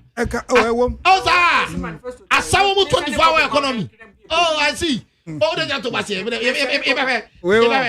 not dispute it. Dispute it. You are not disputing it. Manifesto. Yeah. I didn't know. A 24-hour economy. I didn't know. And this is 24-hour economy. No, I'm going to call different level. A 24-hour economy. Ah, and this is what I'm saying. Ah, okay. Me, I'm not going to manifesto. We free one more. If we knew, oh, Daddy, where's another coming because where's another distracting me? Yeah, so we knew free one more. Send you himself, John Mahama Becca say, Galamsey, yeah, no, so you many want to, and I go for Galamsey, and then I'm Roberts in Rano, or say to 2 more. Adame, I second compare to Sako to them to command Roberts. Uncle, we are near Mako Robonko for Banama say. Because if you are endorsing any illegality, including Galamsey, yeah, they miss free for all. Namintina, Sadi Asema Mahama Kai. Yafan say no, when you need. But enye didi so say we swan the lessons. So that's it. I don't think na Akufo-Addo asema all kan che John Mahama say. Say CI you know, the okan our 2012 and 2013 14 15 16 no. They are channel. Afei 2024 yi. Ometre ye kwan ya oba. Obefa so na waba be kun Galamsey. Me ba to ase. Sa asem na Akufo-Addo e ka no. Menene ya adwen papa. Okay. And that is because of Asemwa okan ya Kubo CI. Yankombra. Graphics. Galamsey fight. Akufo-Addo president. Abrante me share nda. Your friend Osei Kofi Akwa. CPP former youth organizer.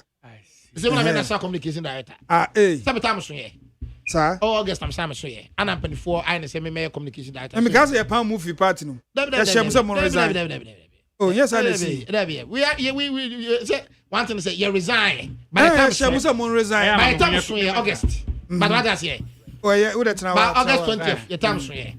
Sir. I just say 4 years. And you say as we speak, I'm the national communication director for the CPP. Oh, and the congrats. Thank you very much. Congrats. What Jeff is soprano same? Soprano were new position in that. ODAME. Oh, church letters. Oh, but what's for him? Some catch you some time. I sent you letters from Central Committee. What I say? I said your mama was when what I said. No, I found one WhatsApp for him. So I was like, yo, graphics. It's Did come on time? Me mouth 22 minutes. More than 40 minutes. No, Ankasa more than 40 minutes. 23. But because me sorry womuntina, me end in 20. Did kind? Yeah. Every the past ball, President Mahama. The voice no. 2012. Them say we must put what he said in context. Asem no walk. All Kasano no say or Baba ye task force. Eko Murem. When you report to say activities equal in the forest. And I feel say water body. Overcome water body no one name say tape the cast. But what goes on in Finfina what they call? So or can say forest no more. Member Mawana. Oh, but I'm just trying to tell you my understanding of what he said, you know. Yeah. So those days now I was serving in government too. Oh yeah. And you know, I'm aware of some of these things and how the concern was. Na Obana. Okay, yenti. Yeah, na yenti.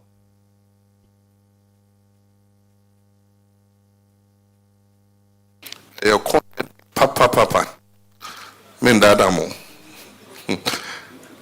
And so here kukudro because one Senior Mikayan gold is the one holding Ghana now.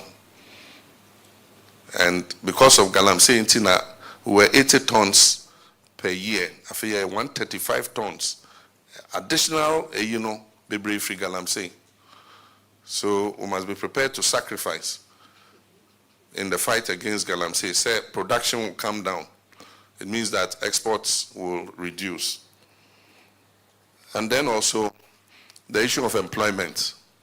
Because employment in the Kodani Bebre, Galamsey. Into Okutia Galamsey, a lot of the young people who currently are surviving with Galamsey would also get unemployed. Into those are two consequences I'm putting on the table before we start the fight. The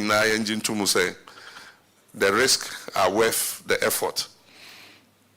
The first thing is to make sure say forest reserves omo mining of forest reserves make us say forestry commission almost 37 forest reserves have been entered into and destroyed. Into the first thing is to get them out. Now yentimin start to say yeduani biom. Then the second thing is yensiono. And it's different people. Neat 100.9 FM so. I think he said it when he was coming to give his policy statement on how Obe fight Galamsey. Yeah. Just say Amra what task force for the first time in Ghana abako semuno na task force a soldier for any a police for or beti omo agu nguram ama wɔn mo akɔko Galamsey no saa emre no na ɔka sɛ yɛnyi ntum sɛ Galamsey no ama ye gold production kosoro ɛna afei mabru no bi wɔ hɔ a wɔn nyɛ adwuma nyɛ nti na wɔn kɔyɛ Galamsey no saa pepepe ɛnso so no the risk are worth the effort kyerɛ sɛ yɛ stopos wɔn mo ama ye koko ye gold export na tia ba fam no sɛ yɛyɛ no a ɛbɛboa wɔ man no asen sɛ yɛbɛmu omotuo ɔse yɛte brɔfo na se yie so wɔn ante ase yie no bi wɔka hey sɛ John Mama kura wɔka sɛ Galamsey yɛ ade papa nyɛ saa na wɔka ɔse the risk are worth the effort what are the risk the risks ni sɛ nkɔla ni bɛba fie wɔn nyɛ adwuma nyɛ ɛna two gold so a yɛ sport no you know ɛbɛba fam but saa nneɛma no sɛ ɛso ti na ɛkɔyɛ saa koraa no a ɛyɛ sin sɛ yɛbɛpene ama ɔmo asɛe nsuo na ɔfɛ so yɛbɛpene ama wɔn mo asɛe forest reserves no that is what he said and for the first time oyi ɔpare nipa ɛma ɛyɛ friends a sojafoɔ ne apolisifoɔ ti gu nwura mu ɛma they had resource I want to put na mpɛ sɛ mekyerɛkyerɛ mu okay me nua yi ka sɛ unemployment there's a wagye atum sɛ he has been a failed one na enkwala ni adwuma yɛ unemployment bi wɔ baabi American economy kura unemployment yɛ 3.8%. That's the best in the past 50 years. Nti sisi ase unemployment wa yɛ ngintu. Yes, I me. So wo mami ka sɛ nwie yo yetie o. Mami ka sɛ nwie. It is the levels of unemployment. Yeah, me would compare to US say US kwana bi wɔ hɔ no. Na me bi sɛ nti it is the levels of unemployment and aya na a problem. Okay. Sabe say economists bi obeka no kura wa America no. On to me fa unemployment more Joe Biden kwan do say. As it say Joe Biden breso no aya 3.8%. The last time America who unemployment a work from sa no aya 50 years ago. Okay. And you know, ye baba Joe Biden aba so say waya ade. Ghana ha say starting your better economy ya atati ya yetimi humi sa economy ye wo mi ehun sensem no enya asem ketwa de be ka oti ase ama problems se pa wo oman mu enti no the fact is say those days no all ka say everybody knows say the John Mahama economy was better than Akufo-Addo's economy, there's no doubt about it. You don't need a scientist to tell you that. Oh, na kwe okasa manka bi o na oti adi anamika bi Zion Momu ye host no. Ye guzutie. Una mic was ye guzutie. Man kabi. Dem can answer what time I dey ama wono. Na mpese ohuru so about the same time. Okay, now.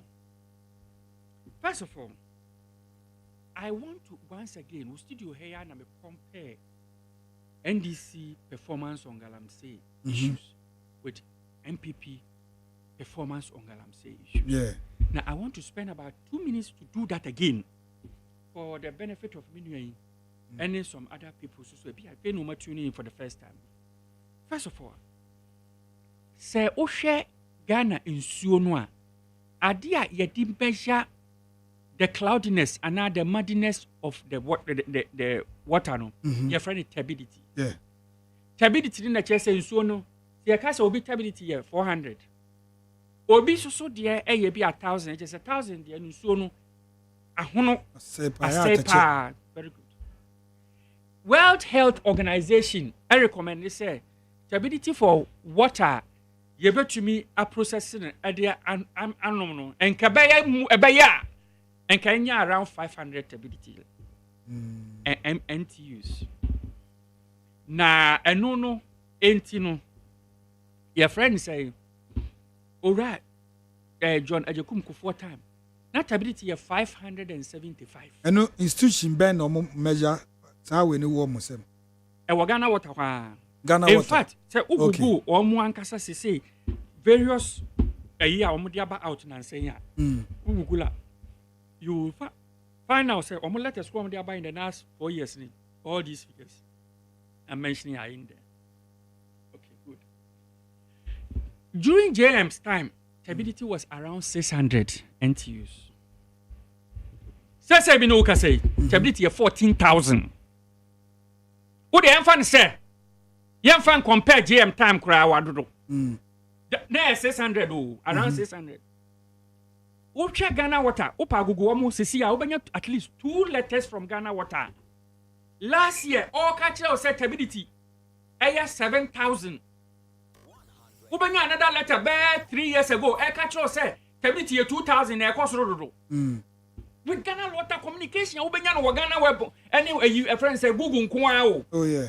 Ubanya Pia, or no Emma warning bear 2-3 years ago, 3 years ago, say. A friend say, stability, I drew 2,000 a yard in some. Last year, almost had the inside the baby, I drew the movie 7,000. This year, the Omdia Barbontaino on the Prairie River, stability, 14,000. And Tisauka say, John Mahama time, Nasa Galamsey or what? Fine. Galamsey has always been with Ghana. But the issue is that in these particular circumstances, no, we find ourselves in. One of the soldier for what ye and Fidie can find no one who could go baby a party for a for the wood no. And when the man here can say, cry, just say, Galamsey, no, at true levels, say, in Sio Crampono, Ghana what I say, omit me for alum, and process bio. The polymers, the processing into our cost, no, I have 4 times.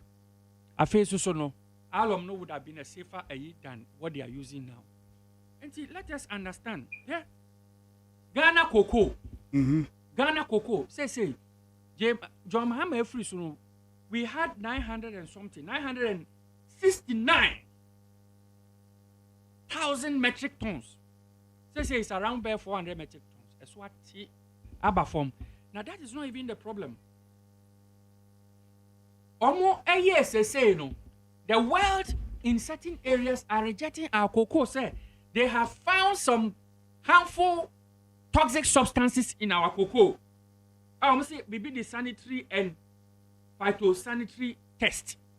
It has failed in certain situations. It has failed this test.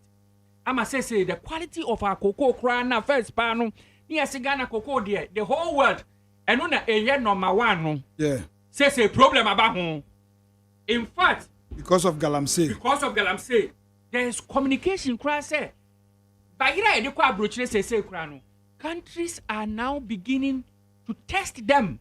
Emma woman who traces of cyanide and some harmful toxics in our in our yam. Obi by study. I have a copy of the study here. A scholar.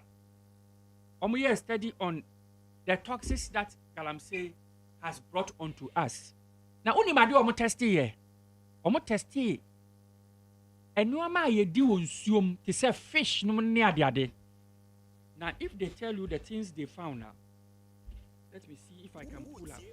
Okay. Cyanide, the mercury, and so many things are one war in suonum. Now, if they tell you the consequences of those things are, you will be surprised. Inti baby drone. Say no.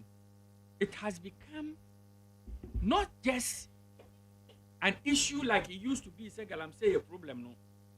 It is no longer an environmental issue. It has become a national security issue, and it has problems. Say no.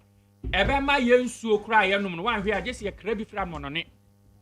In the future, and at the etosu no poisons are omudigu nsuo no ma yensuo no ye nom efa ye wi efa adwene ni ade a ye say adwene nkwan de enso ye wi nyina say na ye den ni ye ku ye ho enti no I think that we need to understand say it has become a very serious national security issue. Enti President Kufuor call say former President John Dramani Mahama making a stance on it. Is it a good call?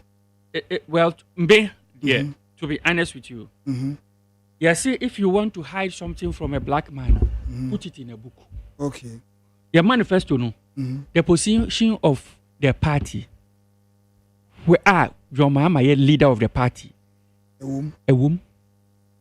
You see a bar. We will legalize the mining operations of some of these Galamsey operators. No? 1. 2. We will regulate them. Legalize it.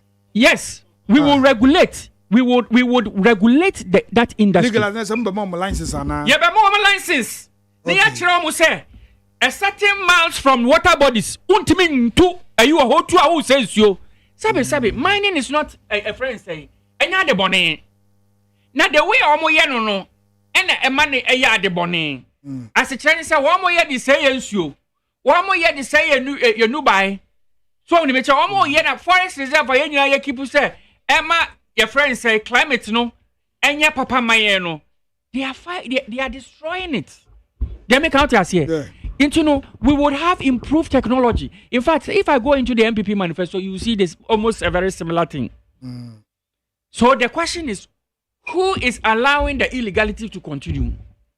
Abroad, there is a safer ways to do it. So when you make no, into you be regulating industry no. You be try one said you see it to go abroad won't say water bodies. Okay. So when you make no, some of them too. We may have to find alternate source of livelihood for them. Because Galamsey nuntino obi kura tonade obi kronma yeto. So ni meche no. Entino say oh yi Galamsey everywhere which we all agree say yanya edu oman yi dem. Enti ye everywhere. Na was ye tina me catch say we need to have a national dialogue. What says CPP ni betina yi? O kire na adwene. Yeah. O say yemfa informat. I may have a different view. Me feel say my hotline. Obi hu bia enye bia say be ufa kuro ba ko na nipa 6,000 e wo mu a. Ufa informant no ombetimi akọ bribe no. So on me che no. Omu hu echi kro mbe ha no. Ombetimi na no mbe bra. But what your friend say informant American spies kura ya. Informant abrante ye a otumi ebua police say sexy dondon. Or the phone na brel mo na ekosi hin. So police for not to. Makwa no. And make us say.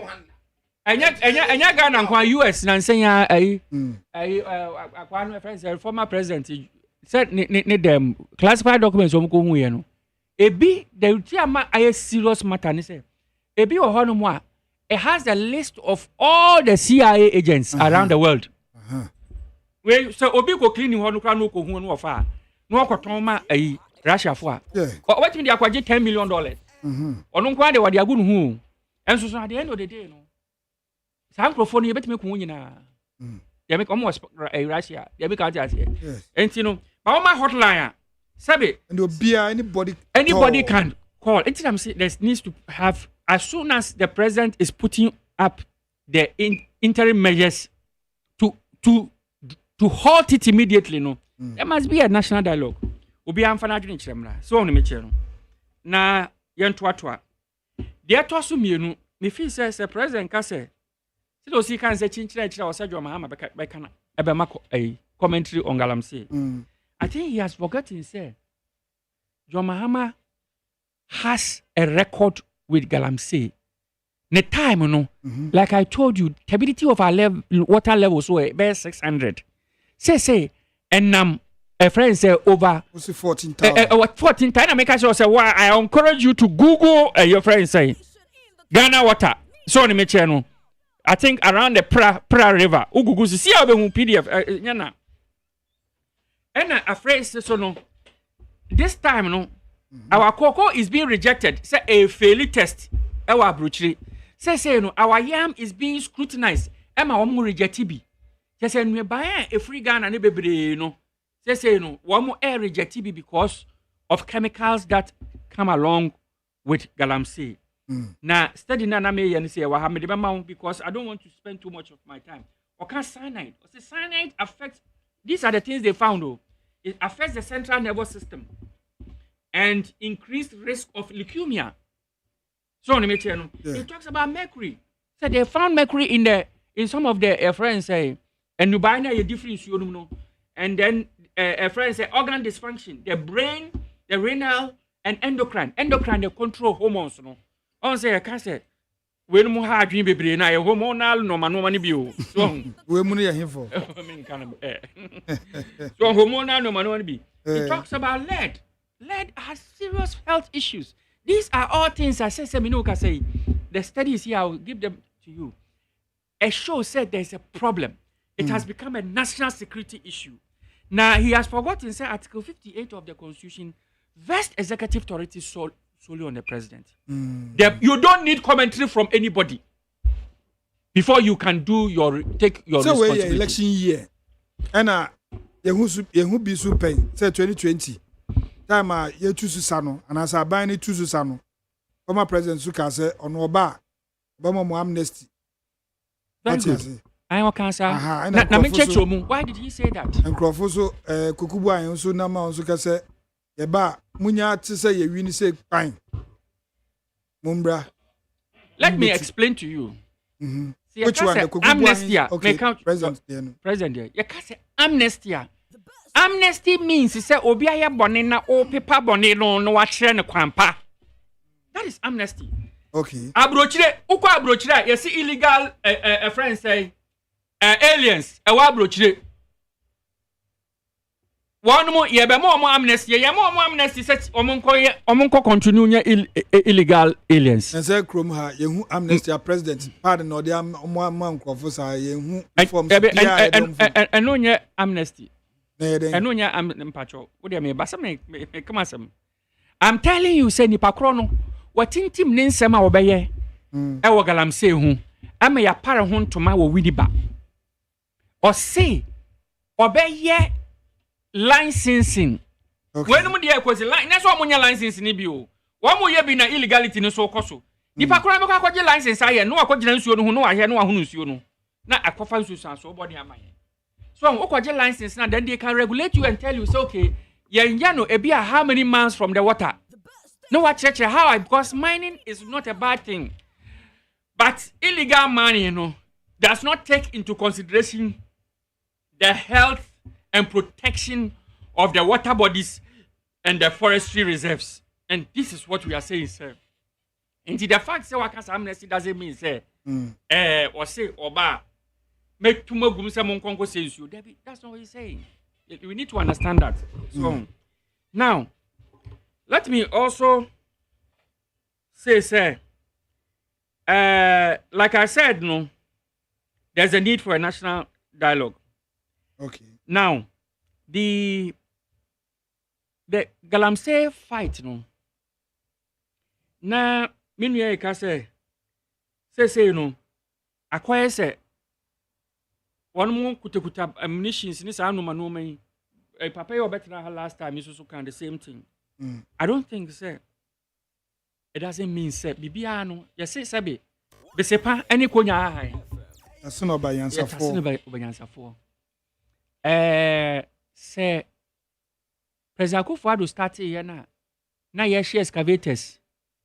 Na ye CZ excavators near the no. We started seeing results. We started seeing results. In fact, there's Obia or your expert in toxicity in water. Say no. It will take our water bodies about 15 years to recover. Wow. So 15 years. 15 Even years if to we recover. Stop Galamsey. Yes. It will take about 15 because of the level of toxins near the idea of measure will soon. I think it will get it will go beyond that. But at least by 15 years time, now most of the harmful chemicals now they have been gotten rid of. So and what I'm trying to say is that no fight has been easy. Oko abroche say ya, one my tongue drugs no we near the no. Yeah. It was more Christian for. But look at how they are managing it. Because they have protected territories which they have assigned to themselves. So and when they do US gangs no. That is why most of the politicians are advocating say let us legalize the sale of weed. And you say be omo fin so omo legalize the sale of weed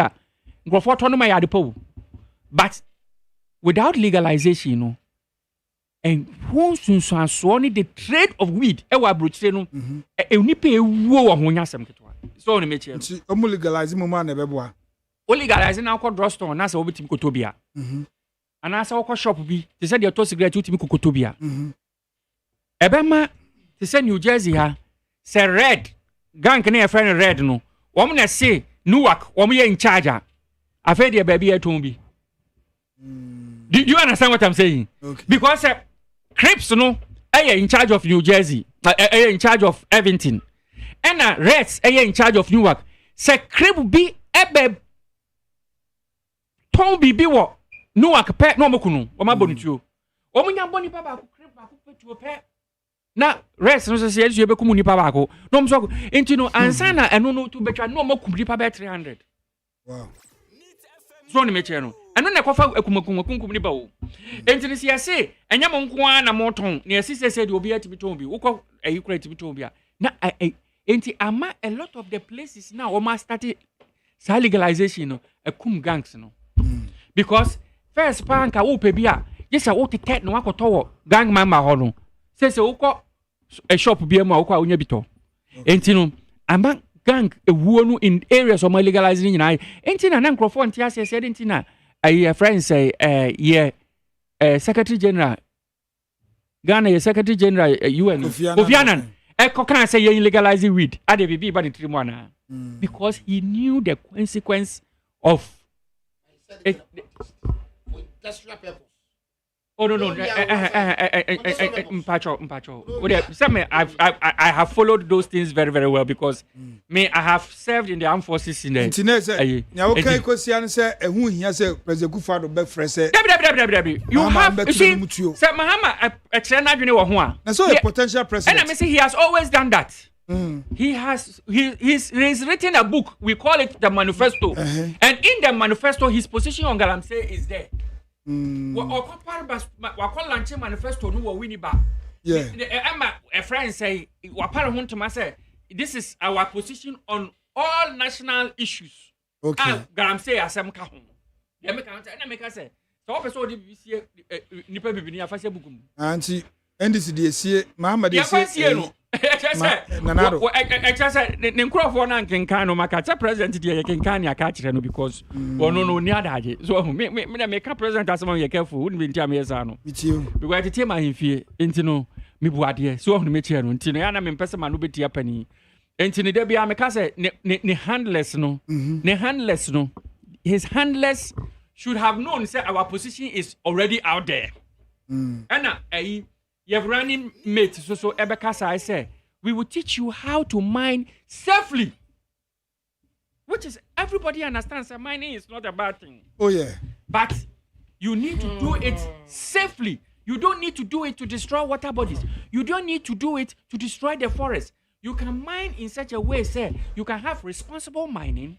You can have sustainability mining where the forest and the water bodies are sustained for future. Those who are to come in the future. So on the okay. And I think that your friends say we have to understand say also craft now also Afrima was swear no on one swear as the president of this country. Yeah. Sajuma ba wonye. Okay. And if I wait to as well on free education so I can say as a Mahama. Oh na say me 22 minutes and so you. Me time so. Abros. Why? My can be not can be via now if you feel Sir Rebata na. Of course. Who Rebata? There are a lot of them. Okay. And Rebata say na me so we are why. Okay. Yideka no. Raho. Oh. Say Minia graphics, right? Yeah, graphics. What's that called? What's that say? Send it to be with him. Minia graphics. Na send more mobile now. Say okay. So Rebata in 3 minutes. Minia graphics and this form solution. Omode eba and to some alternative me amra pa. Mira pa. Just ma tienwa person ka minya ni opeso kire. So say o manifesto no mon yeni na waka no. Metase balutie. The work keken ene arewsem. Now tienie. Owura Mahama ditu mu say tie on the table na boy no. What I say? Yeah. Galamsey nti gold imports ADDO export ADDO akosoro. Tienie o. Owura Mahama ditu mu say Galamsey na illegal. Enye essential nenso so ama gold export ADDO ekosoro. Now so nonetheless. Meba me ho. Ye betu su sa. Meba. Ano wie no say. Galamsey no na sustaining economy no right now. Bonnetie. But okay. No, play it. I want you to play it. It is true. Let's move on. What I say? Mahama admitted that Emma export akoso. It is also that time in 2012-13 no kasano. Galamsey was sustaining the economy. But what I say? And was saying there were a lot of unemployment, which he admitted that Makadada say it was failure and I don't know. There's no safer way of doing small scale mining and medium scale mining. Obi obakasa asem bia che obi atwantro. Teni pa. Ye ni bibia ye friend safe small scale mining nya no crack. And ye ni bibia ye friend safe medium scale mining nya no crack. The mining are responsible mining by the big companies. Any small scale mining the difference wo mo say. Sa bigger miners no. One, omo enfidie tenie. Omo enfidie a omo de adwuma no. Two, omo technical expertise. Enkofo a omo sua de geologist no mo ne ade a omo sa anyoma no. So, ana de tosu bio so no, omo the required per capita income getre a omo de sa ade no. Enti se nipa no enni getre a na afia kwakwa ne se ne enye ne biara saa. Se nipa no ni fidie no a na kwakwa se ene enye ne biara saa. Se nipa no enim ho nyansa na kwakwa se bia eno na kofa saa small scale mining any medium scale mining e ba ye no. Eti me ka che Owura John Mahama se saa asem na okase omobe legalize na o ma che omo se tie no omo ni bibia omo ba kire omo am ka asem kire na me ma record na ADDO kwakofo ADDO ewin 2016 no 2017 osisa MPP for bi edo mo ko Takwa School of Mines what is asem da e ka to so kwakofo safe way of doing mining already enu susaso na ehu no eti I am telling them say ye ni bibia ye betimi dey safe eti see before first thing we will ban Galamsey. It is illegal.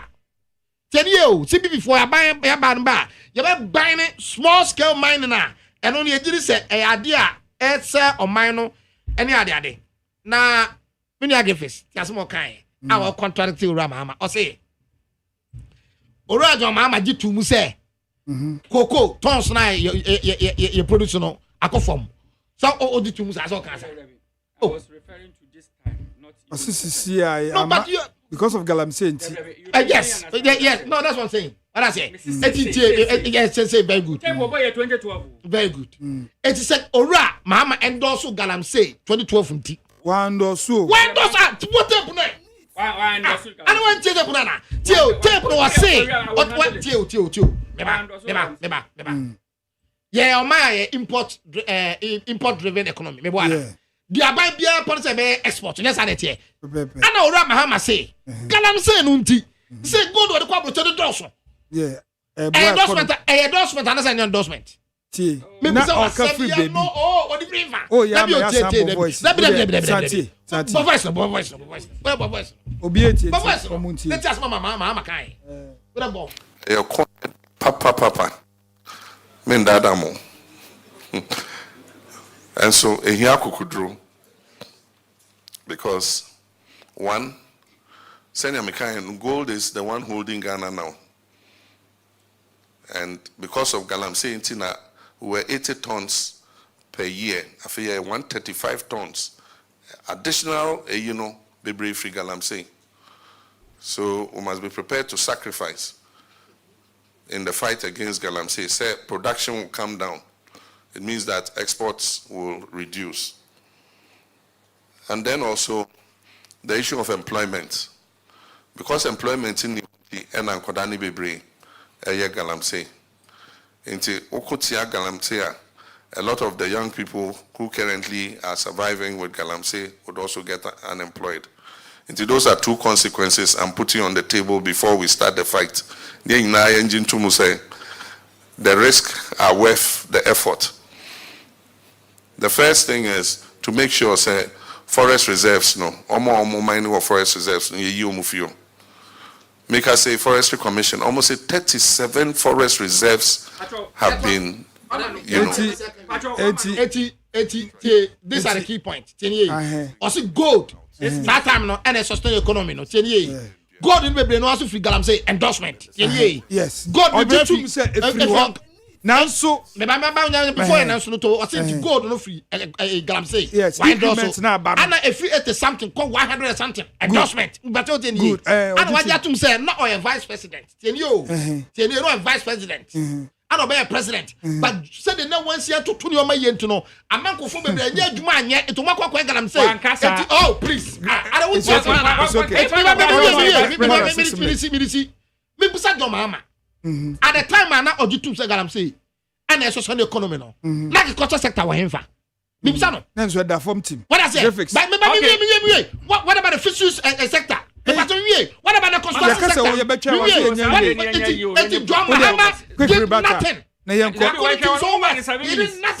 Me say and do 7 minutes. Me say and do 7.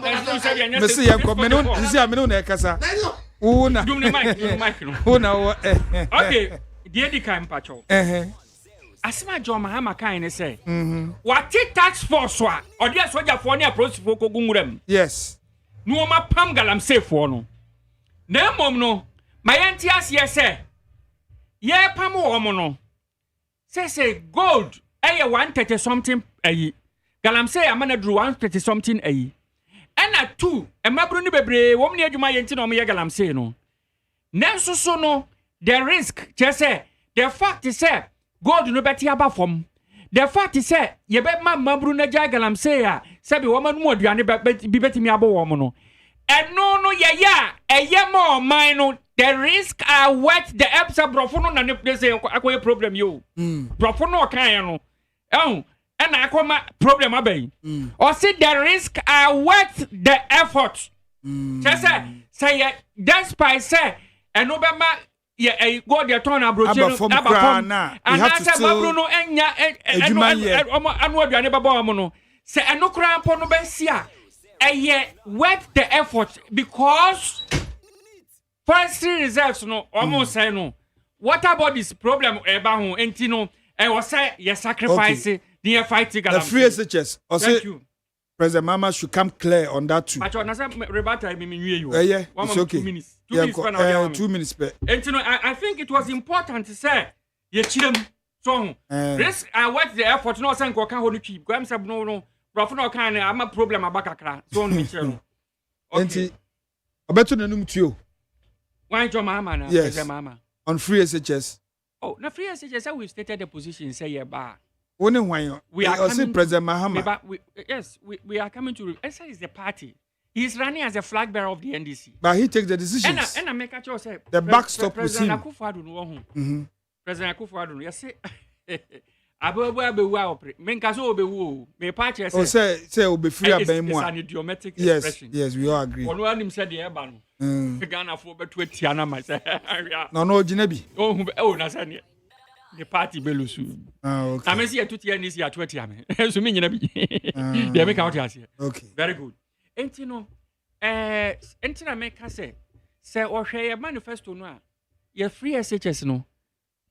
Our position on the free SHS womb, we have stated time and again. President Mahama has stated time and again, own trem.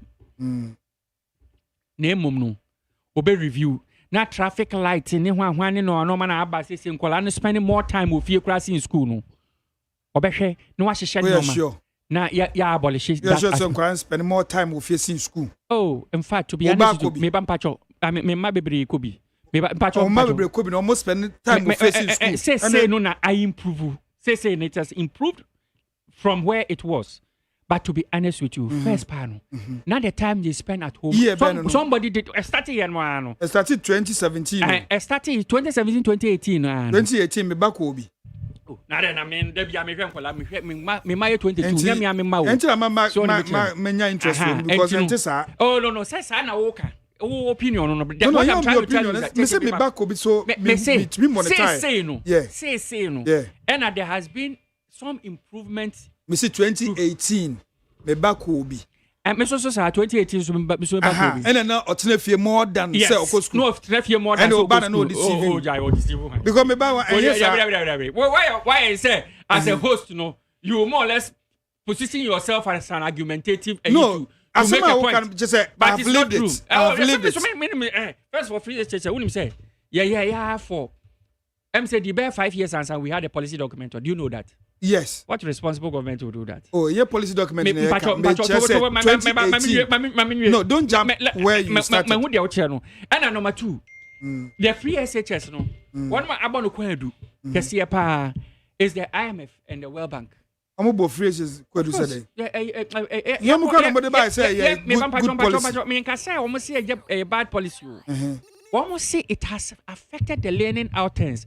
A friend said report on a year. Approval first tranche of the bailout money. No, almost say it has 3 issues. I've forgotten the third one. First issue is that the targeting is poor. 2 targeting say to say the Jones Ufuriata car say on no cry back or code free. Let me finish. I'm not saying say. I'm not saying say I'm endorsing what he's saying. But media me person who's a 2018 also back obi no. Is it the learning outcomes more than say. Yes, more than those days. Me so me back obi. Enya no kre. Oh, that's not true. Enya no kre. The long back account. Let's make progress. What the long back account? Don't forget. One corner red, white, blue behind you. What is that? Schools ni bi. Double track. No, yes, schools ni bi say double track. But double track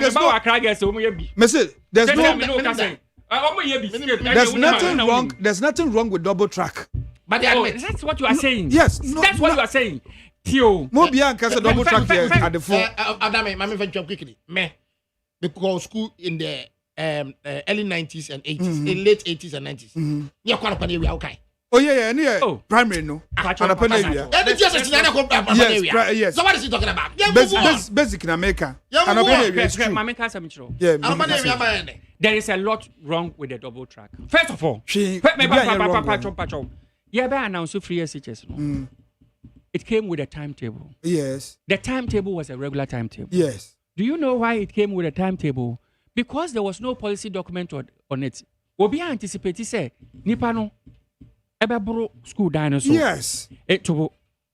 Internet the problem beba. So the policy document was one those things would have come out. Forget about policy document. Oh. Now we are implementing it. Massa. Double track. Boni benya. The World Bank itself. No, don't start by policy document. Me say boni wo. Almost the learning outcomes has declined. And you know and you free no, people are hold on. Hold on. Some of the food they eat in the secondary school Ghana. Secondary school Ghana. School Benya. St. John's. Starter ma wo ko na aduana mudini na ye. Bampa and yet you can't compare to the patron. Mama this same free SHS. This same free SHS no. Me driver, you in the back quarter Cape Coast. Day school. Why na didn't call? And the school system no. And you no crack. And also you no crack. Me say.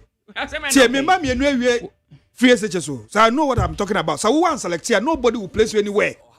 What you say? When I was selecting, who told you, sir? I am telling you. Who told the system as it began? Yes. The system as it began. Yes. Normal policy system. No. Now, if there was no system, 2018. I appreciate the fact, sir. You are arguing a position, a point. But you see, I also appreciate the fact, sir. Let it be based on facts. Facts in the same. You as a host, you know, you can fact check me, say, yeah, this is a fact. And I make sure we say facts in it, sir. Placement system. Problem you want to overhaul it. Mpacho, Tobasi. And who by Asem Bebe national discourse? Let's stick to one. Who's the first? Who started by saying, "Say no." Statement now. Who can make hold on. No, and that is a fact. You don't tell me system. You are not listening. I can't listen to you because the beer will you are saying you are impugning my integrity. Said you make but that's not the case. No, who started by saying, "Say Griffiths." The party says the placement system no. the first placement system no ye omo ehun be ya ba asem ma ye ka say omo be tire ne kire say na problem ho no problem they make out they say we started by saying said 2018 obakobi na otenafie more than say starting here no uma men kasa otenafie more than say ko school na me say no enye fact. That is what you are saying. It is your opinion. No, it's not my opinion. Because it is based on your personal experience. No, you can even cross-check with the timetable. Oh, just Google it. 2018 timetable for free SHS. I'm really not happy with this thing. I have a lot of things to say. It was a same No, please. What the last you start? You are saying, sir, if you are fighting, produce your source of ODAME. You 3 months free. Oh yeah, there. ODAME. You long back free more. Long back 3 months. It's nice. Look, I don't wake up at 3 a.m. You come and sit here. Mpacho. Oh yeah, maybe. I'll give you time. Me free SHS because me so member I'm not saying sir. Aha. It is obi ka sam na say. Enye no kra. Mpese me party as say no. And there's no way the computer will put you somewhere where you didn't select that. Say it's not true. Say it is now and it is that is the point. You have repeated that thing. So let's move on. And I want to prove to you say you are who from her and a school placement system who ba Asem. You doesn't mean say na wrong.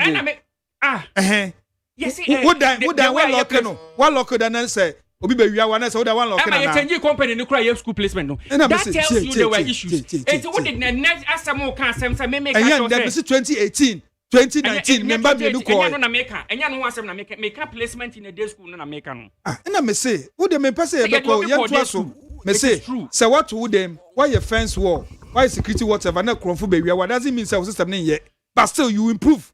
Doesn't mean the system was bad. I'll never give up. I'm just trying to say, sir. What you are saying, you have no right to say, sir. You make an when you are the fact is against you. The fact is against you because the placement system problem in you. No problem. No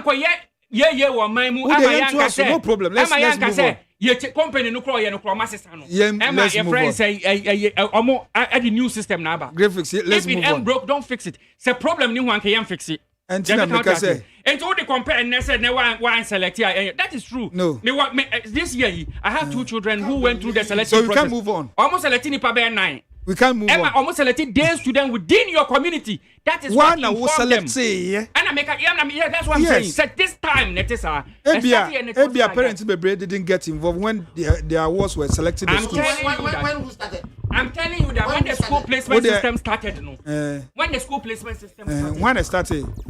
No say you cry time there was school placement. When it started. Time there not what him no way in charge of school placement. Ekufo say. E ba ye no problem say ko ba hu bebrebe. Ekufo say Mahama Ntunenum. And Akufo Ntunenum obeto and I say onto wato obeto and onto. It is a position of ignorance coming from the presidency. What was one? It is a position of ignorance and a friend's generation of his duty as a president of this country. Okay. Some one can say ye. As one can say be any. Okay. One year to Obama say ye. Obi ban was me ba say na me. Fear says me ba me ntwam. Rather no. What traffic light system near the no may abolition. As of now, it's still going on. It has minimized, but it's some still schools. Going on. Yes, in some schools. What kind of person can save you? Oh, what BBC no one can. He has said it. There are so many videos. If you will be honest and Google, go to YouTube right now. Mahama Free says you will see so many videos. So I can say, your friend said, you can't say obe review. Must review just over chum. Yeah. And also one brofo. What's a brofo and can't say review over chum. Sabi. This is John Mahama. What can I say? A friend say that notwithstanding, no, the risk outweigh the effort. Obi argue, then say, a chest and also Galamsey. Yeah. Brofo no interest. Wow, it is brofo no interest. I just obi to brofo. Obi I want to brofo. Patron. Mani Patron. So Mr. So I've been to Brofo na said was city asia no. No okoka asem na e den boy bura. They said to tell the president anti do mama asie. You see Ekufuado say Baumia mama onye ready na Baumia debating mo ndwane. Me ba mbacho. Me ask for me No, don't worry. I'm a data miner. You know, you and no man say I'm from Michigan. So I'm a data miner. Maybe I'm sure there. Let me go to.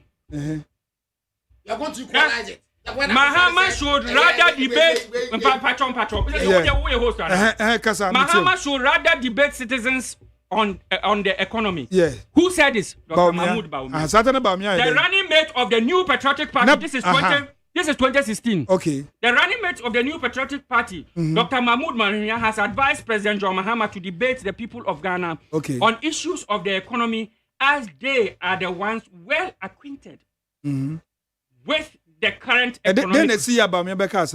Because some of the people in NDC said, there should be a debate. Some of the people in the NDC? Yes. Mahama for a debate. Oh, no. Mahama didn't call for a debate. Okay. He never called for a debate. He doesn't make those decisions. He's an active party. Or he won't even a referee man. But people say, if he say debate, it will bring out the contrast between the two of them. Okay. And Bawumia said the current leader of MPP. One a leader of MPP. Yes. The current leader of MPP. Flag bearer of the MPP.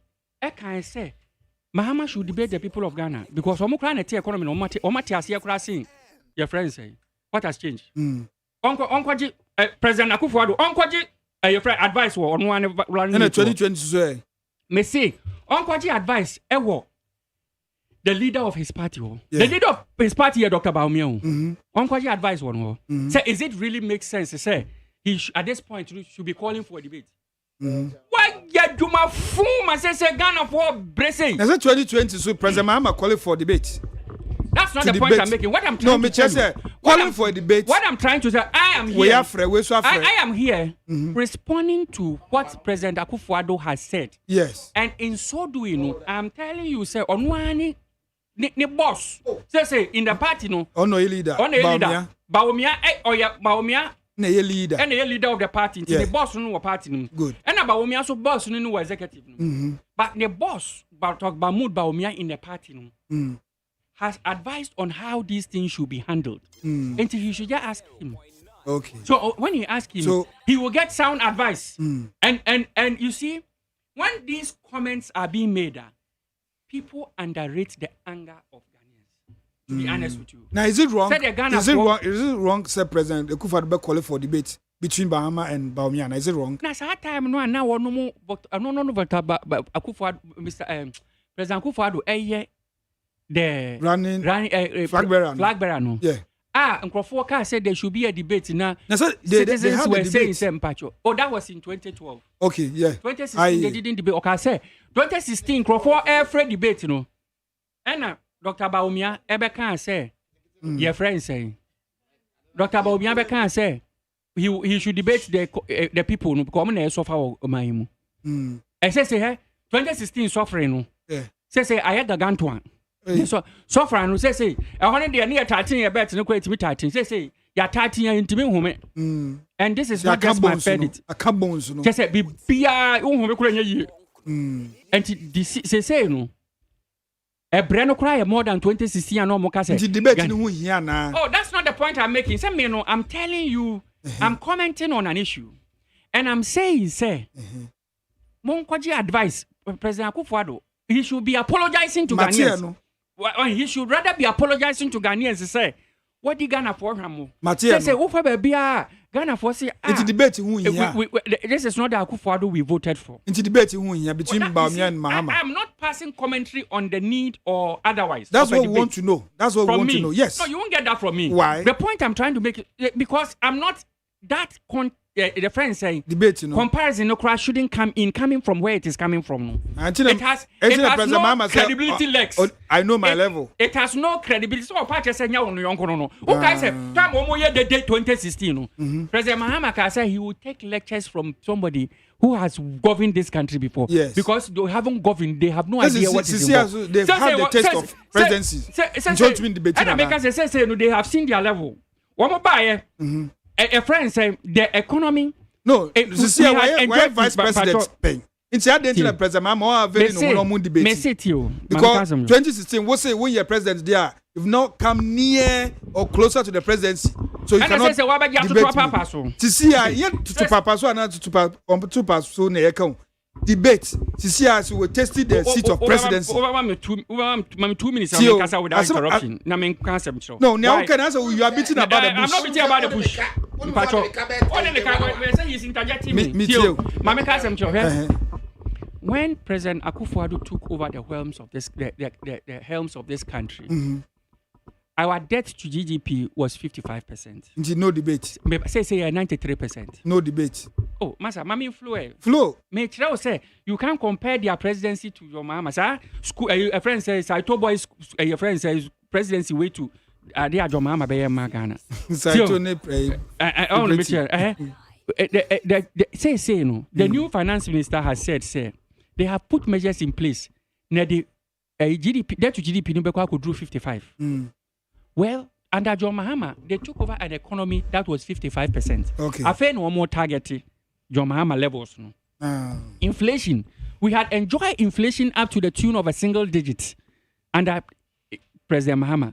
Say under President Akufo-Addo, inflation has risen. It could do 50 at a point percent. 50% at a point. So only make good. Under a friend say policy rate of the country is over 30% under President Akufo-Addo. Under John Mahama, it was hovering around 22%, and a friend say, and teens. She was a teenager. They say it is a friend say over 30%. And to the point I'm trying to make is that as I told economics, they can't compare themselves. That's why President Mahama says any level. Okay. The level. All right. Very good. Kofi Brim. Very good, Mister. Yes. You know, I don't know. You know, I'm sorry. I'm going to Mr. Jeffrey. I'm going to CBP before, but I catch you answer. Matwas where CBP's take on free before. Yes, say. Yeah, ba. The microphone was so mama. Oh, sorry. I said eba. Eba kama. Oh, eba. Very good. Yeah. CBP was say ba. Galamsey no. You be twem because illegal. Na the entire twem ni say Ghana for tie ni o. CBP for yes Ghana for ye kuafo ye nye Galamsey for. Okay. Ye nkofo a ye fishermen a ye koposo koyinam ye nye Galamsey for. Ye nkofo a sebe ekoba se ye di dwa. Ade ase ye we maku a ye ton ye we ntoso a ye ton eno ni djuma ye die. Sa djuma no ano na ye di ye efiri Kwame Nkrumah mre so. E champon bre so ye ntu Galamsey ye wu economy no. Kwame Nkrumah bre so ye ntu Galamsey wu economy no. Ni ma bre so ye ntu Galamsey wu economy no. Enti oru adjoma ma se ma ko kan se gold and a sustaining economy no. Ana Galamsey so ana ama gold na kosoro. A wa endorse Galamsey ama Galamsey for no ebu ye duro ema omunya kokuduro a omutu Galamsey ni free oru adjoma ma mre so free 2013 and 2024 no. Yes CBP for e ba Galamsey ni betwam. Na ye twam a ye wadwuma ye ditum saa. Eno nti won ensase no a omode tu Galamsey na aya mna ye be koba ni nyina so ba so tie ni oda so jina Galamsey but if you are telling me that for the first time export is increasing no me just say oda so wo Galamsey oh yes me just me move on from Galamsey me ba to me all say na to say e mabu ni adwuma nye because enoma nye into we ya catch your mama say oba no ka say obesi factory na okoye crocodile John e commander sugar factory no omia na ni sin ye a enka mabu ni adwuma ye command to Galamsey Kwame Nkrumah factories 450 no oba no say ni papa no e CBP ni wono John mama na papa e CBP ni eto do CBP Kwame Nkrumah de oba no na kuma da ho enti obiebie factories no a Kumasi pencil factory Kumasi juice factory Kumasi events shoe factory commander events sugar factory Cadet matches factory 450 of them mama senka wo de Ghana sika no ebiebie sa factories no a na Kwame Nkrumah biebie na papa sata no so mo Kwame Nkrumah aban no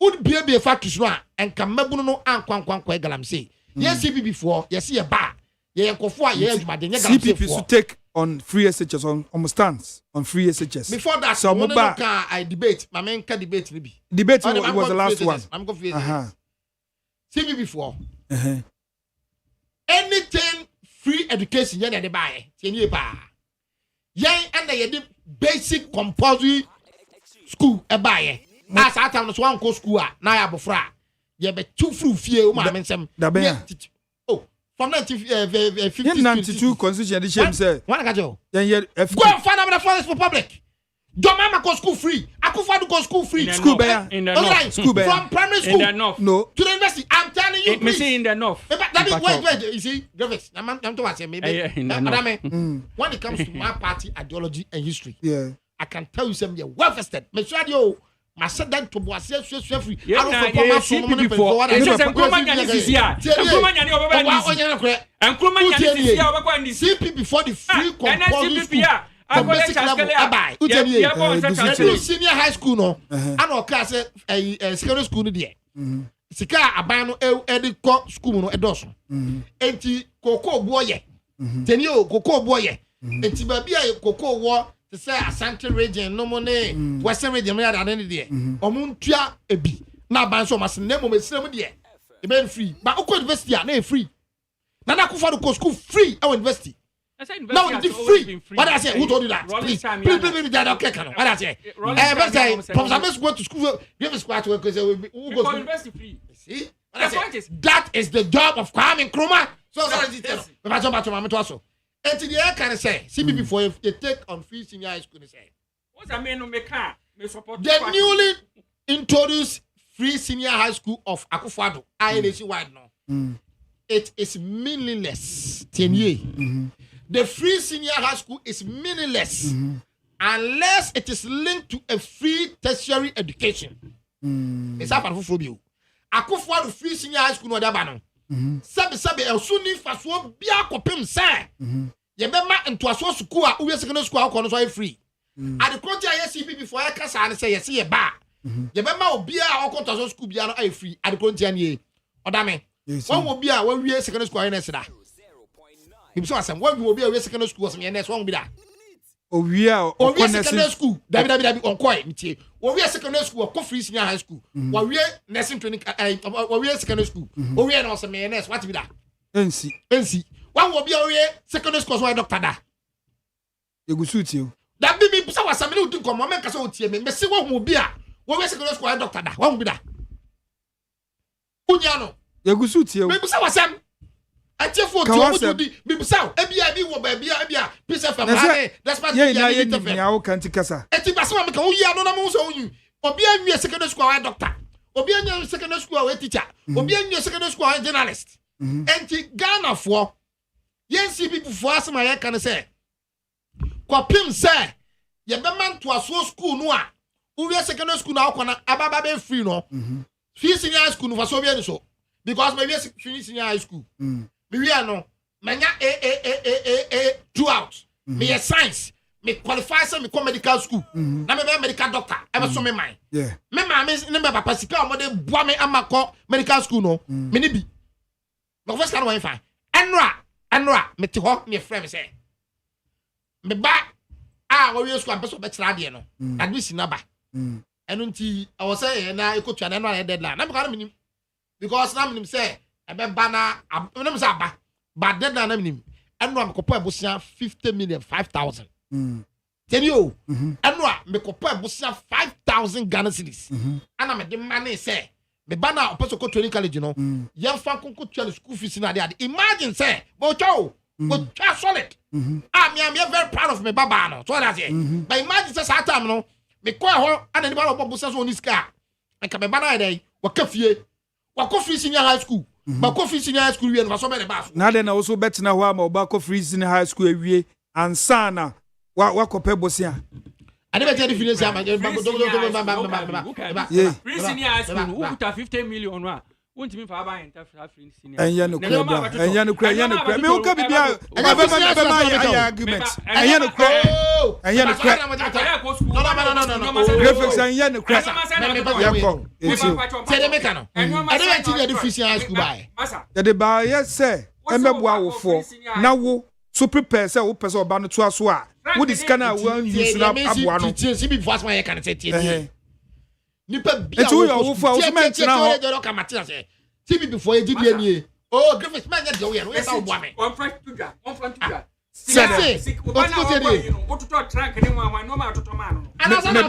Meba first one. Mamin Kancho. Mamin Ken. Meba first one. Gideon Odame ADDO. Obiasma. Yes. Okwa disco. Come me boy 1800. Prospectus me tuto ni. Yes. Me second born. Oko. What's the make of you interject? Me second born. Oko Kofodia Sectech. You are not listening. I'm listening to you. Oko Kofodia Sectech. Adame, what man Florida say? I don't know. Yanko Kasa. Can say. Me bano. I just finish your school. Oh, code 20 kite. Who tell you? Me too. As you see me before somebody can say. Give us here. Wako Adisada College and I conference in whatever school what I say. Well, we or conference of medical school. Say I'm a free tertiary school in ba. Say the CB before Bessie Adebano. Now we medical school. Now for or any housemanship we. Now you pursue Kolebu teaching hospital. What I say. Otuana Senate, Otuana income tax and in BB. What I say. Now for Saka say. Give us time now go school. News about from primary school all the way to university. So I'm saying it's month to be ano say amount 5,000 or 6,000 so that say oh yes we bond them and it's manifesto when you see the TB manifesto remember you see it what I say and apart from bonding on health sector you say akora no enwie nursing training college for example the health sector in American and I'm giving you a breaking news of the CPB manifesto what you expect say owie nursing training college na oye general nursing nurse or several Ghana 15 years automatically qualify for a scholarship. Now scholarship no course be a specialized course. But it's you. CPP will take on free SHS. Yes, it is meaningless unless it is linked to a free tertiary education. Because a Caribbean one man we secondary school awareness. A Caribbean one we secondary school or person to us university. Yobia. What got you? Oh yes. Obia o secondary school bia tias here and na adwun ne pe. And so about to ask to about no. There man confirm ko ute sika. Some person go university, person go training college, person go dem go secondary school. And please and no cry. Free while to me so adwuma. I don't know about technical school. And now ko TVET to me so adwuma here school. TVET. Wala to go TVET. And so so share adwuma so we Jesus na no. Work fit work kokompe and abelem. Until you be no person go university. We are not even listening. The free senior high school. Free SSHS. Yeah, say. And now we school. What events are over so koko so adwuma. Why do so secondary school? Fantastic. I feel now Kasa. But that's it is meaningless until it is linked to. Why would you go to secondary school? To acquire knowledge. What knowledge? Knowledge out of Bobra. It is senior school knowledge out of Bobra. Yes. And you must say, free senior high school no. Wako school. Uko school no. Wako government. Government no. We are not a lawyer because our government is senior school. Exactly the point. So what we are saying is that Obia this one don't want to secondary school ni say Obenyan to aso na for wie ana sani pa na Obia na wo so enye Obia no sani pa na onye Obia no no wie ya na no fa kokompe o ya na fa so magazine ana say Obi o ye ni business ana me tell sani pa no o wie ya na no fa on secondary school who tell me kind so on secondary school o wie Jesus on secondary school in the first place I am telling you open the phone lines. They will say, you must Ghana for say. Or mom go secondary school. Nipa do saying, I don't person we on better with so my pampaso. And then nipa do saying, and now Obia, maybe go school your classmate. Obia go school bia na this one who ni say. Oba say we out to us. Oba say me we school me 12 years. We SS. Me secondary school yes. Me tell me I'm SS. Okay, secondary school. Secondary school. 12 years. I say I'm go university. And son, I make university. I come first degree. I come secondary. What do you need? What go dia? Na mama na bapeniska. Me so me 10 years. What do you me bro so 2 years. Okay. It me in between. And me university. Yes, and in between no. Na me try dey kakra. So that's here. Me go computer course kakra. It's computer course na say me failed because me diploma in computer science and I be first degree in information technology and I'm here cyber security and data forensics for master's level. Me say me plan say me come in but what that here. Say na me mama no papa wo ska de bia me kan. And I'm catch am so go fi. Go school. ube free school baba na duane kwa ofia and come a professor. Because I have my mate bako extra the Professor Adom. Maybe I will be a mature or Legon. Me mate of their lawyers. I my practice for so long, and most of them I was brilliant done. What I say? Me akra I swat on my tongue, me tongue more, me tongue PK, me tongue has, me tongue handkerchief near that day. And me we no na me ma me papa miska am the bed but am so ko university. 12 solid years I was roaming about. Okay. And yakopon e ma dom ana ma adwene ye me say tentia baby am say me besa me kro no say even if me 90 years kwa na me call am call no mo an kasa am de ke bi ma boss sa. So that's it. Yeah. And na yen CB before ye ka say sa nkofo bebre wo sa adwene no a omo epeso omo call manim na so omo ma me no papa any sika de bi nto omo ntimi nko no ye ba man to so school no a eye training college nursing training college the technical universities any universities ni na are free na we university no na for unya adwuma na wo ya afi no what tuatua bibi kakra e de aboa aban ama e de ahwe omo soso a omo ka kire enu nti ye sini pa say the free senior high school as we practice today is meaningless unless it is linked to a free tertiary education. Okay. Afi now debate. President Kufado say Chinchia President Mahama on aveli no hona ba o me debate no. You see Yideka no. Say debate and they can some and can na Kufado so for Ghana problem because over a free 2016 I started so shebo na ayarega bo wana the bo fu. No shebo debate na say. Oh refi. 2016 debate refi. A debate. No, he wasn't in a debate. He was asked what he was going to do and he was promising. Go and watch the events. What I say? I watched it. Yes, what I say? In 2008, Kwamu Yebi, Papa Kosindom. I remember we sent Papa Kosindom there. So in 2008, you are asked about how you are going to transform this sector. Yes. What I say? And based on that, you come out with your ideas and and not necessarily debate. What I say? Debate comes in when somebody thinks that as someone can irrelevant because all day to be a chess won't mean yet. So that is it. And I got more waha no ane ade. What I say? I cough. So in 2021, could debate. I never could debate. I could debate. He never went to any debate. I never saw him in a debate. 2016 and I said 2020 na making. 2016 he went for a debate. 2020 didn't go for any debate. Okay. What I say? We sent Abu Green Street in 2016. What I say? And then he went for the debate. Yes. In 2012 we sent Dr. Abu Sakara. Yeah. Okay. 2008 Dr. Paul Syndrome. 2020 Abu Green Street. Did Abu Green go for a debate? I think because of COVID and the annual debate. Yeah. Because of COVID and yes. Yeah. Omani debate. Now as I'm making debate, you know, I am neither against it or for it. Okay. Because I want a positive and a negative. I am for it because it say, Emma Ghana for a choose between the omufil say, Nesisaya or de ba, not dream power de bano, a bit my boy mine. And the 2 miles or dame. Agriculture sector. Galamsey a sen because it's assigning your say. Agriculture sector. Egu because say no ensuring na say ama say na give us NDT for ajatum no say na dey kokoo no kra kwa abrofo no reject ye ba yire kra no mo reject eti dia na wo ba be ye ama agriculture sector no akoyie but what I say I hope na fe yetie wadwene bi bia wi na bi so kofi mo so de ne say refe so de ne say me say give us be catch say on this for be catch say o joma ama say gold in the whole economy no to no me cause to Galamsey no na and cause say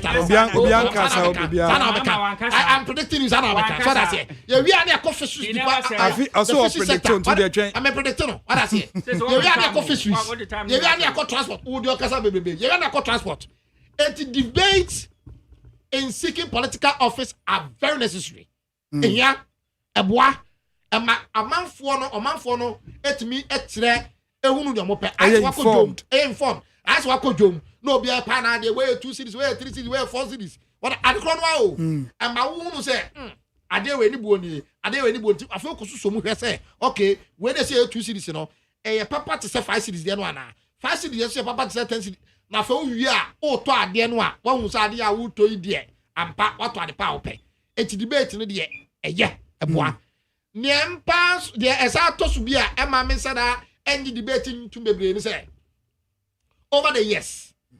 Debate na campaign promise platform.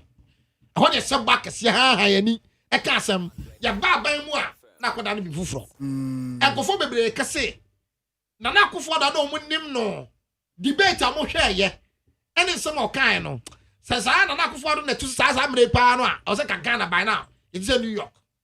What I say when it comes to the infrastructure sector, when it comes to transport, ade omuka so my sky train refi na the New York fi ana and I mean just the sky train say what okay debate na say okay debate I say yes. Yeah, sure. When 2016 manifesto is in it, they're going to give us more automodern trains. I'm going to Euro styles, and then they're going to count there. So that is, I saw the manifesto, Musomani buy India manifesto. Now the movie fee. And I tell say debate and Yajuma. Debate who say manifesto. Yes. Until Omunkai come president. And then don't where India manifesto, which is 2016 manifesto. Unum India that manifesto so. Change agenda for jobs. Yes. How many people are employed under Nanakufuado? Last time, it was 2 million jobs, 1.5 million jobs, 500,000. I don't know the broom sector by sector. And I'm saying, if sector by sector, they are getting it wrong. Because according to the Ghana Statistical Service, there's a different figure. According to them, there's a Ministry of Information, different figure. According to events, I'm saying practicing. What I say. What I'm saying is that if at the end of the day, say debate no be here Ghana fo a ye debate no edidi ani na at the end of the day I say I'm telling you ye keke I said the nkofo be kantata ni kiso concept party ni United I'm serious United Showbiz my some program na mo ye na mba no be keke bia na ebi ma keke bia so ajisa no kra so entertainment any form of debate, okay, which does not force which does not force any of the presidential candidates into a certain tension about baby, it's a comedy. It's a comedy. And I'm making 2016 debate. Refi. And I don't I feel we did or the Mahama Yara guy, baby, the father cough. Yamani ding. We understand our point. And so Ghana for I never better fear. And soon as serious because as a Kuvado Kasa Nkwana Wanaba. Well, with no. Well, it is a way down. Now, one hour, probably because I'm back. What is this? But maybe. Yeah. Now, why don't you make I bet you can say, you best sound when I lie. Nothing, you will say, okay. Whoa, or say, then I be. But the baby see me, the me and mama, they tell me and mama met dodgy debate way. Because say, medibida. Yeah. What I say, and I may say, about Kunyan Mubio. What I say, and I may manifesto so about thing. And the first question of Mahama Benyan about poor and rebel. So debate you call quiet day. What I go for us and Mama Crab catches all quiet day. Then tia, and Mama Mahama Raho, so called debate and one question pay. Martin Pabu Babu say. As Gracia no also about with Chamuno. Niawatiano, Ewahifa. Oh, debate on Mama Pastor Cono. Ebino. What I say? Because Mama Pen wasn't good debate ni pe. Obi to say Martin Pabunya. I know, a chance now. As soon as I say, Ora Mama. O manifesto ya 2024 manifesto also about as Gracia no. Ubetem. Umo Biani as Gracia bio 80. Come on now, we are deputy minister. What ye? We are minister, what ye? Oba vice president, what ye? We are president, what ye? Part of our ex-gas and a says at a number of anywhere. It will be dear, in the Academy, yes, and as a young Jama rotten course. I didn't say wrong. I'm wrong. Yes, I should tell me who ya. Who said, who ya? Yes. Erunti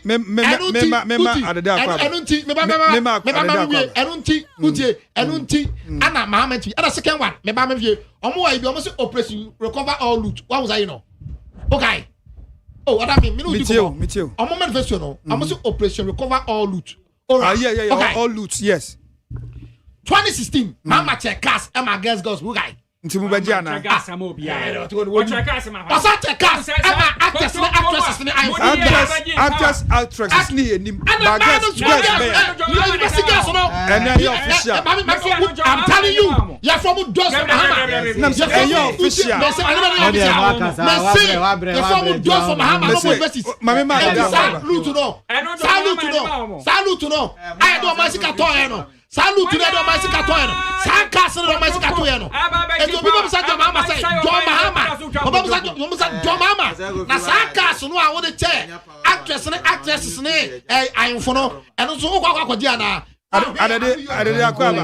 adade akwaba ma say go fi ube come in to kwa say go fi mama oba me say akwaba me na me kasa dumni mic no say go fi mama oba okay nti bibia boko erade adum fa che me wakem kakra but makam pa ihe na ebetwen nti graphics 4 MPs Speaker of Parliament Eddie Klom seat no vacant no omun free parliament mo mba ho bio till say next year so mu wini a omotumi aba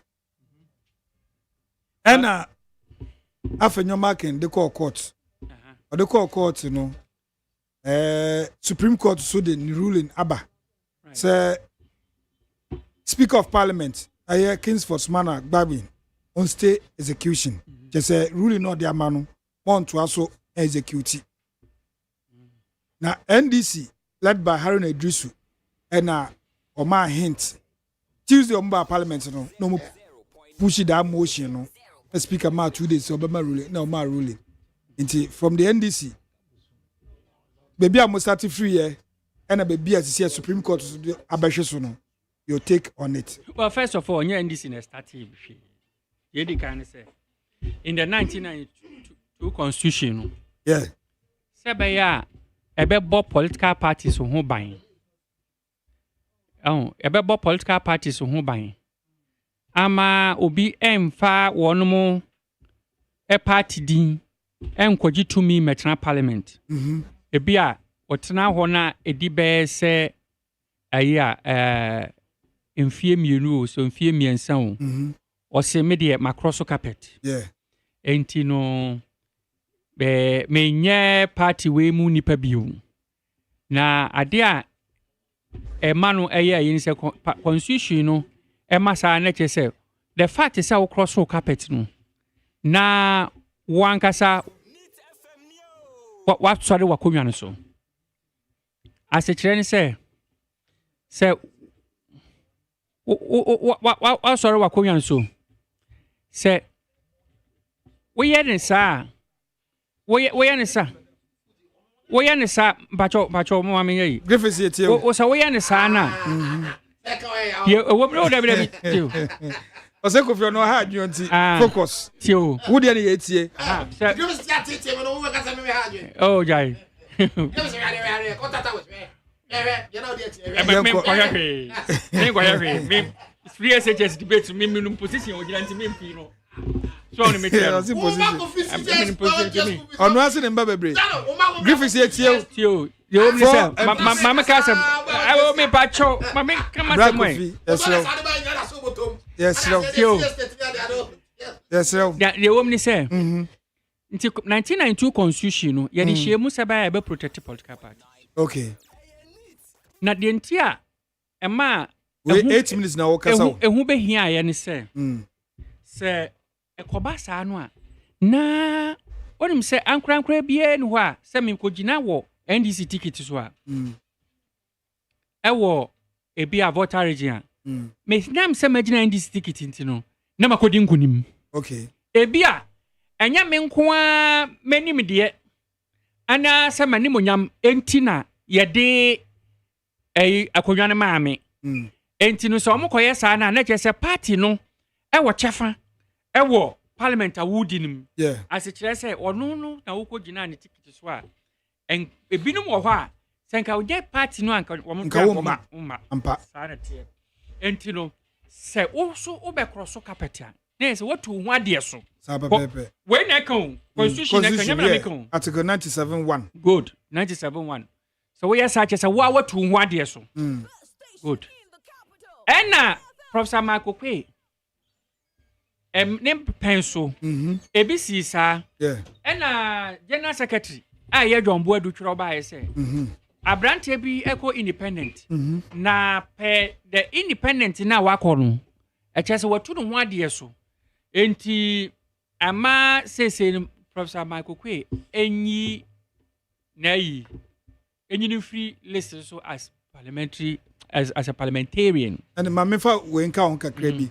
John Boadu twro ko say per MPP constitution no say obi eko every party no no call baby so call NDC so call independent automatically with free party no. Right. Nti on the twro ko ma speaker. Enye nti aha to o free party nim. Good. Very good. We free omo party no. Thank you. Aha. Thank you. We free omo party. Good. Nti say siama enya PP ko enkwa. Enya PP manifesto nkwa na tisa say we ye ayi. MP constitution. Pacho.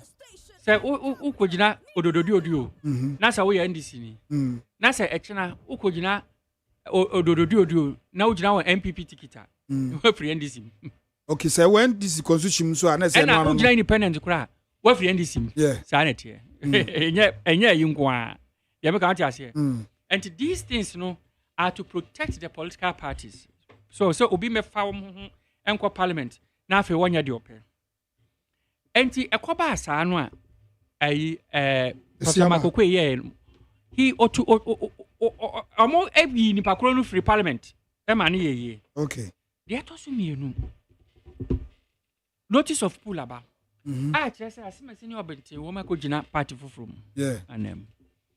Omukogina party fufuru anem. There is no ambiguity. It is brought to the attention of the speaker through notice of petition by Haruna Idrisu and a commentary by a friend, the Atofosin, who is currently the majority leader. Minority. Sorry, majority, say. The Supreme Court Akasao. The Supreme Court Akasao. Supreme Court. How is the legislation subservient to the judiciary? There are three arms of government. So Parliament so because Ebnada. Yes. It's train on Kasa. Judgment. Oh, it's not a constitutional interpretation. This has no say young Supreme Court. Nipa ope ye contemporary channel ko Supreme Court. Afanyo makia. Me ban patrol. Graphics yet you. Nipa ope kata so ne proya ye no ko Supreme Court. 8 minutes. I can't come now. I can't 1 minute. And you know, the issue here is very clear. So me channel. Say, is it true or is it arguable? Yeah. Say sa nipa yo. O ma ko jira independent. And I say independent, you know. Ko independent obi o honma on pa MPP. On pa MPP ni mandate ni ono nko ane de o on pa MPP enti no otoma no so omra ayido say so akogina MPP ticket. Is that not a betrayal of the mandate the people have given to him? Now, so enti no me be say question we you time me first 2020 yes year to abano me yemfa wawu ni Peter Kwachaka NDC MP Amenfi Central time 2020 Oba Parliament no NDC ticket no gina. Yeah. Sa parliament ye ngui oda so ye NDC ni. Next parliament na eba no o say o pese obeba as independent. Enyamba adent na o punishing for future thing rather than current one. Say sana interpretation of the constitution the Chinese say constitution ma twa mu nyansa. The constitution wo kan ya tie o say if he leaves the party of which he was a member at the time of his election till at the time of his election to parliament to join another party nsanka ye no ye to abama no no ye NDC no ba parliament no ba join obey independent. That is when this law can apply. Pacho mami explaining what but they already mami explaining chiro hwe o say me can man just anya sara make asa so mama 1 minute run up o say at the time of his election good 2020 na ye to abama no fantastic party no de ba ye no good. So free party ni mu a na we one free party be mu na ti ukoja independent ya we free party na nyabon na MPP no a John Boadu time MPP na different from any MPP. Nyawa na ka chem say John Boadu say Troy so mo party ni de say na independence ya wa free. Mbana. Yeah, cause oba parliament no. And oba parliament no. Tio, I know when Makokwe rule you say yenchi akwano every parliament. And to see akwa say no. Some people no. Enya de say anadwo akwa munu general secretary what say. Oh, and yes, sir, me body the I bisame. Or man in your body the way. Obviously Rollins. You can't Rollins now. And so say because Papa Crow, because Mr. So on me chest. Okay. So money and your body the way. It's one me chest. It doesn't show this. Ose Kofi Brem. But the woman said you, Mami, it is important. It is important for us to understand, sir. Some parliament will ensure judiciary. Okay. It's not under the judiciary. Okay. It's the decision of the Speaker of Parliament on Tuesday. Yeah. I don't know. I haven't spoken to him. I haven't spoken to any parliamentarian. With that information. Ose Kofi Brem. You see, my name, Minia, Ose Griffiths, Yajin, Ewa. At least this one thing we can agree. Me. To the mic. Yes. 1992. Okay. Who do you free mic? Sorry. 1992. And I didn't say Baker Mammy Cabby. Sir. Mammy Cabby, I said, Rabaton. I'm a bet the Bia and the crime of a bear. But what I say? Yeah.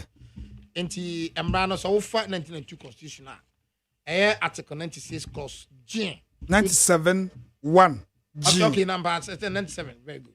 I say, a member of parliament shall vacate his seat in parliament if he leaves the party of which he was a member at the time of his election to parliament or joins another political party or seeks to remain in parliament as an independent member. Or H. If he was elected a member of parliament as an independent candidate and joins a political party. Now, if you know, standing that if coalitions near that,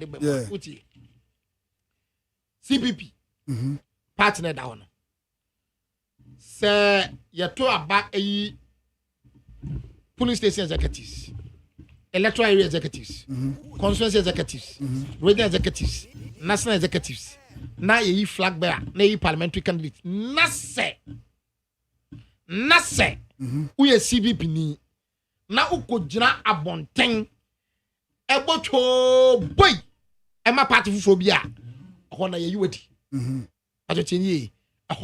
you cease it to be a member of the party. Yes, yeah, because all the political parties more discourse or more constitution. Now, Asem way I see parliamentary.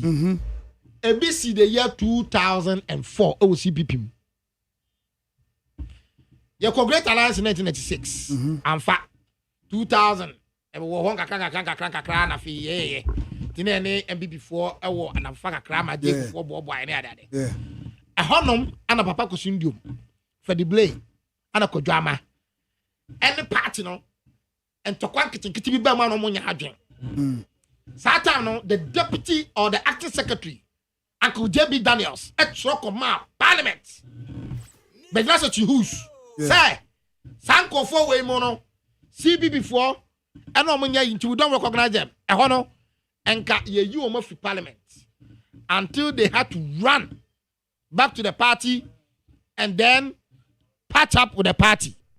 And the Asamoah Abeino, no crap I woman say courts and a church emblem. Okay.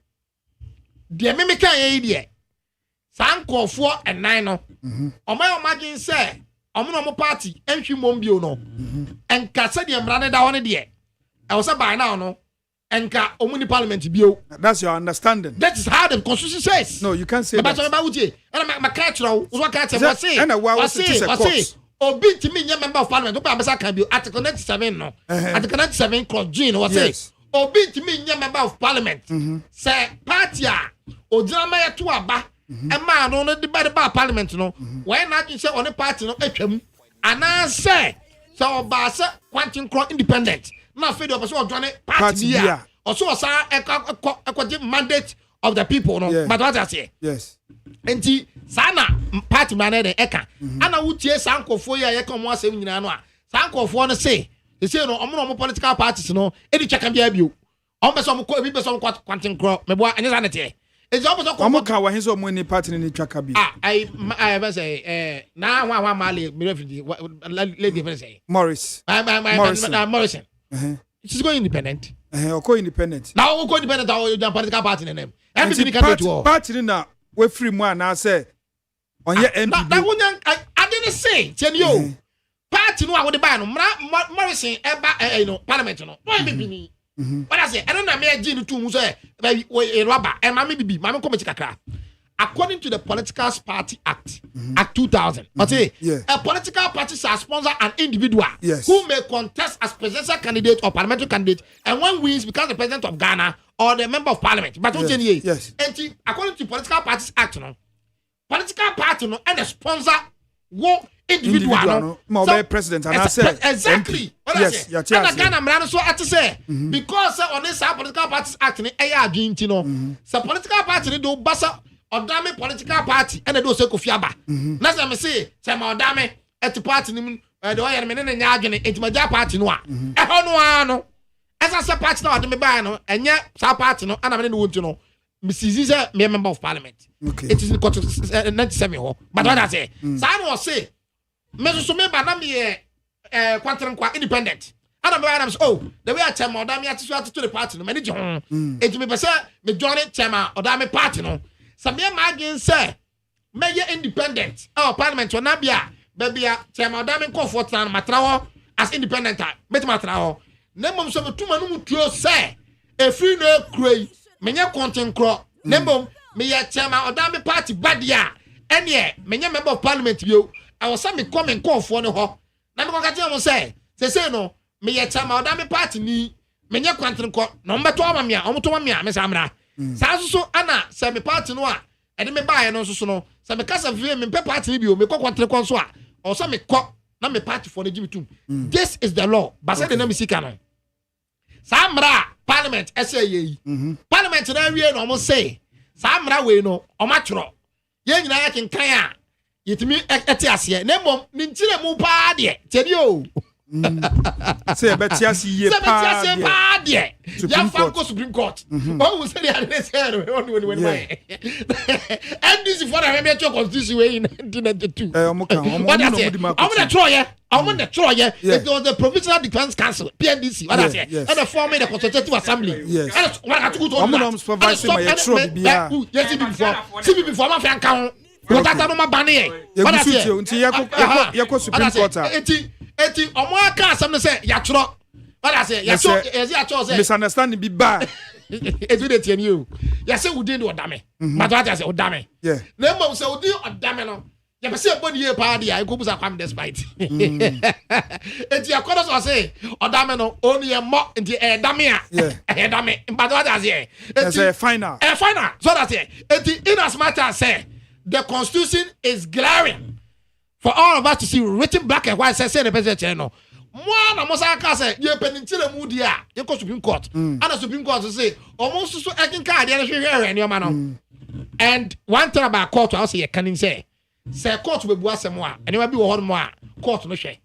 the spirit the latter of the case at case what I say asem no a eda ho no esusu so betimi di aba what I say and eno to say pension kwa betimi di aba enye se bia asem ne da ho antine de da ho no but what I say enti omo hesa ne mani nyina enti omo kwa court na court say when they making kind erokre na mom yesusu ye nsema musi ye nchetem ye chetem mom na kwa kotu ni say se sankofo ye yi omo furo sesi ye ya enkofo no a ede omo ba parliament no sankofo na se omo ni eja omo ni na what I say ye che bibia omo nya bi nko so say na this tie no enti because say ye pese be dina mo their representation say onkofo omo no obi osu omanan aba ODAME constituency but omo MP ni wa a omo say MP apam no ye ni bi what I say omo person be say ani nti no omo esusu say sa MP so no nkoso anko parliament enko ye omadwuma kopim say emre kakra ya akai no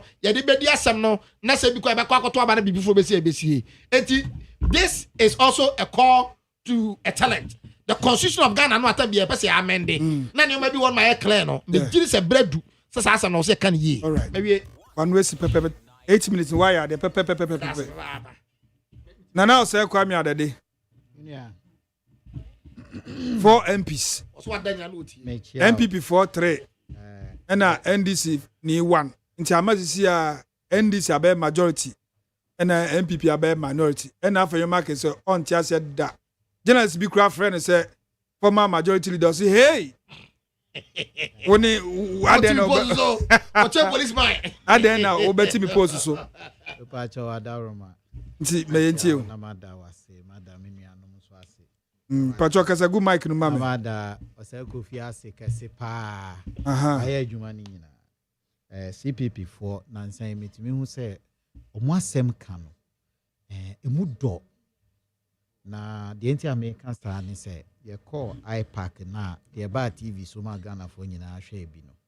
CPP penny na okopie ho na de say. Ye fe no Habibu Yakubu director of elections. Ni nua no o ka asem wo ho ma ne to makoma. Okay. Asem o ka wo iPack meeting na se a mani ji ne ho pa. Wanka bia wanka ma MPP wanka ma NDC. O ka asem a eto makoma so kese pa.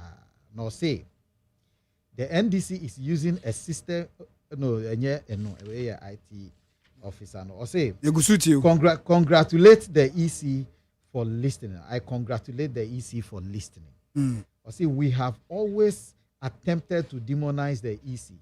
Let's not jump out of the bus while in motion. Yet bus muna bus na ekono. NDC for see yen hurinsi bas insunji na the chat or catch out a toma kuma so am try no puseni say demonstrating against a document that is at the draft stage is irrational. See NDC for friend NDC for omo Ghana ha nyina so omo sorry ne enko demonstration nipa over 1 million or say anase see so oka like ni nchire mu nipa about 1.4 million apie koye demonstration ebisa hom say the antipa na call demonstration omo say is based on a draft document EC draft document is a crata you try afa ya tro say hwemu ma ye na say mfumso bi wo mu a yes eye register provisional register enti NDC for over 1 million pie koye demonstration say bi nyansan nim papa na say mo kan ye eto makuma so papa because for Russia oya me penny omo anrashe adwenbone na mo ekura to mo oya me penny o si me ntro krata ma tro krata ma me dia ma ni menu agrifis hwemu na boss si ye ntro krata ma hwemu se mfumso wo mu a ewia na ye siesie mfumso no ansa na ye dia akoto boss anim ye ma agrifis na wa sorry say hey kwame adade wa bon pa mo me ampie ni ye nkobo ni tutuo kwame adade abon krata yesi hwemu keke na mfumso hu mfumso a yensiesie mfumso na osi wahunu nso fabra nso a osi memfa ma onne memfa ma ochina gisa okofa George Bush ba osi gisa ediko UN omo kan UNDP to come in Jesus Christ NDC na no omo suni omo ban o fast forward o kai say omo call court na omo nkura hwe na ene ye de ba de asi wo parliament here Kaim Ranibio. Kaim Article 97 Nibio. 97.1G and as a Kaim G Nansana Yaba H. I say preamble no. I say Article 97.1 preamble. Say Kaim Gino. Okay. I say if he leaves the party. Number one word here then. If he leaves. No, the first word.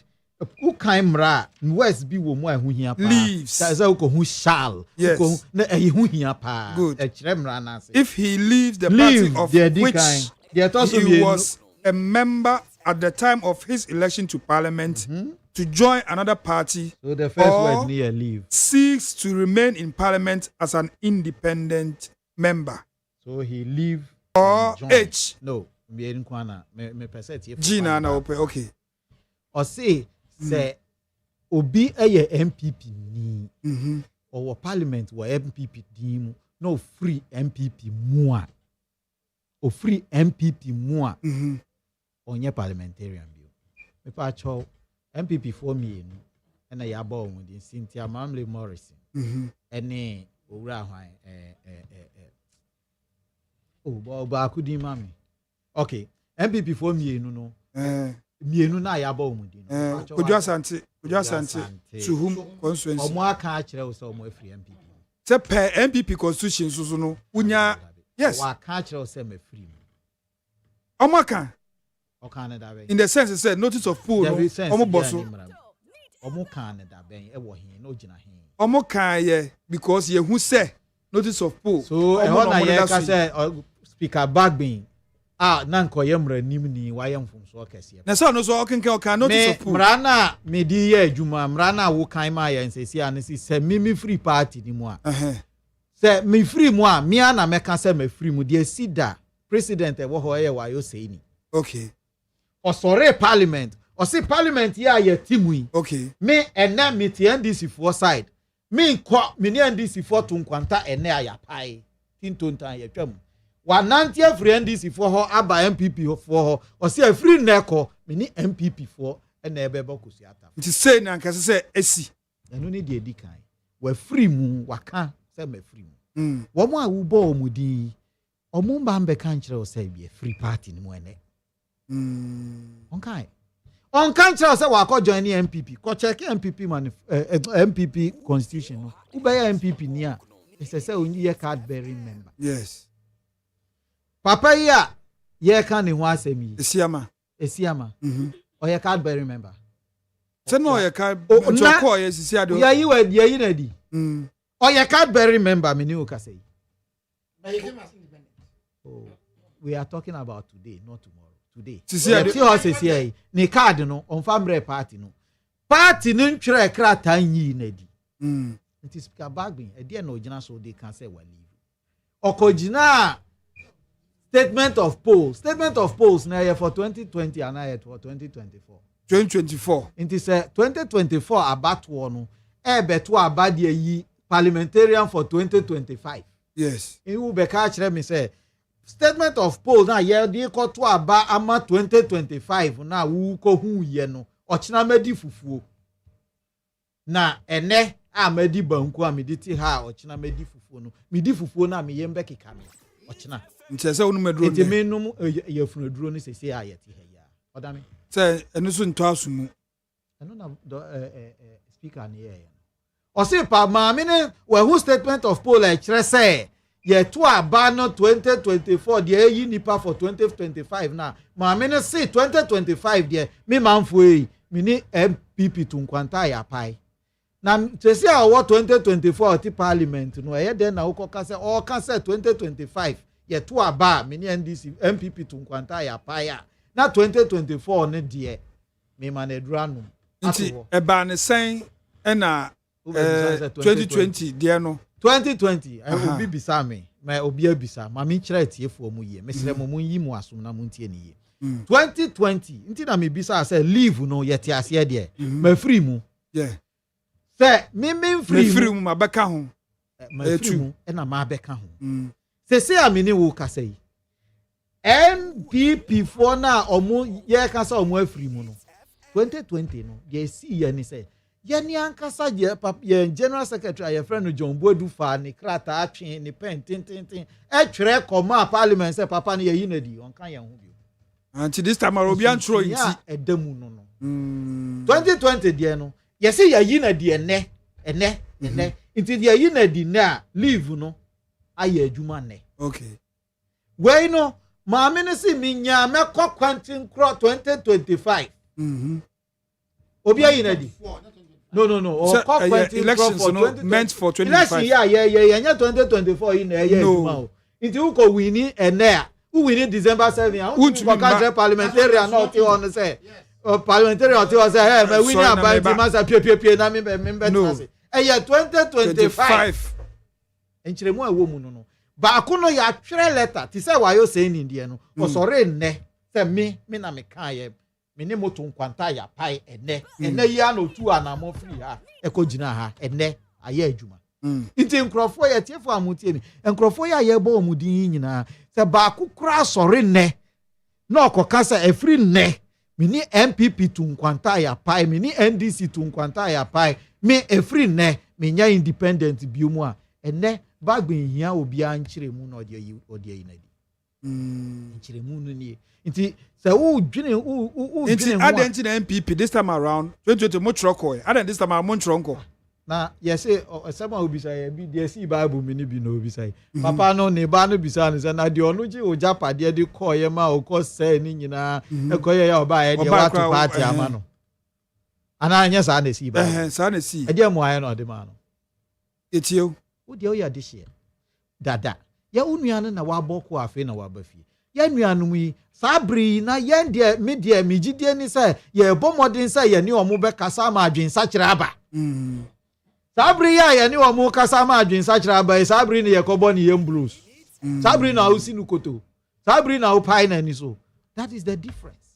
sabre no in tanka parliament speaker Babin on train party in Trumbrans oni to me so no no kire de oye MPP ni de onye MPP ni okay oni sa to me no atise member na beka kisa papa na nkasa ba beka say free party no petition MPP ni bio me ya from yourself kofi free na ko me ni MPP CPP to nkwanta ya pai me ya from Kwame Adade me ye MPP ni free na me ni MPP to nkwanta ya pai ana say MPP General Secretary Justin Kodua lawyer ni afa krata atwere say free ene wo ODAME wo Kwame Adade MPP ni wo to nkwanta ya pai ya yiwadi. Okay. Then sadie we aye kana ye adwuma.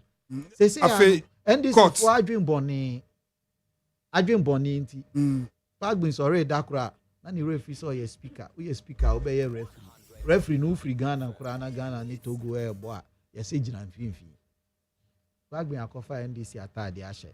O prone or follow omo agenda ne pepe na Pagbin e de enimguase e bre ono ane ho because bibia ubeye bia no e kokrat isi a court na say more kan yi say wanya statement quick one because we time na so be focus and some around court na say more kan yi say work say 8 enti me person me focus yeah e be boa etiefo a onka mema na mre ka say okay that was dedi kan be menche me usu bisa asem na ye usu bisa question bisa question okay ene ma mi 2 minutes ene ma mi enti there ya kan about court no say emramu no ye wo bibi wo mramu a ye kan say esese wutie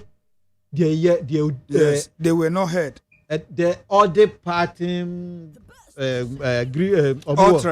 Alterem and say you should do what and then necessary we say utie de wadwene ye o say odi for no mpo no ye ntie no ana meboa enti court antie Cynthia Mamle Morrison suhum MP eni wo mu aka no enti munya abotre ye nko ba bia speaker nya abotre ma ye ntie wo mu omu pese omu ye MP ene omu jai party na ene se court frɛ wo mu asɛm a court ko bisa wo mu ano no ti sɛ de mikire mu no ye be bisa ODAME efiri na ekɔ oni NPP to nkwanta mo apai oni NIT FM to nkwanta mo apai usi da bi asɛm bi ani hɔ ka bio ye na ye bisa wo a wo si independent wo ko join ni NPP wo join ni wo mu ne ana wo ko ji party card ana de ma ɛsɛ wo fa so di NPP ni no ye ne ana sɛ wo twɛn 2025 na waye wo si 2025 na waye asɛm bi ani hɔ obi a kofi okay 0302 257 902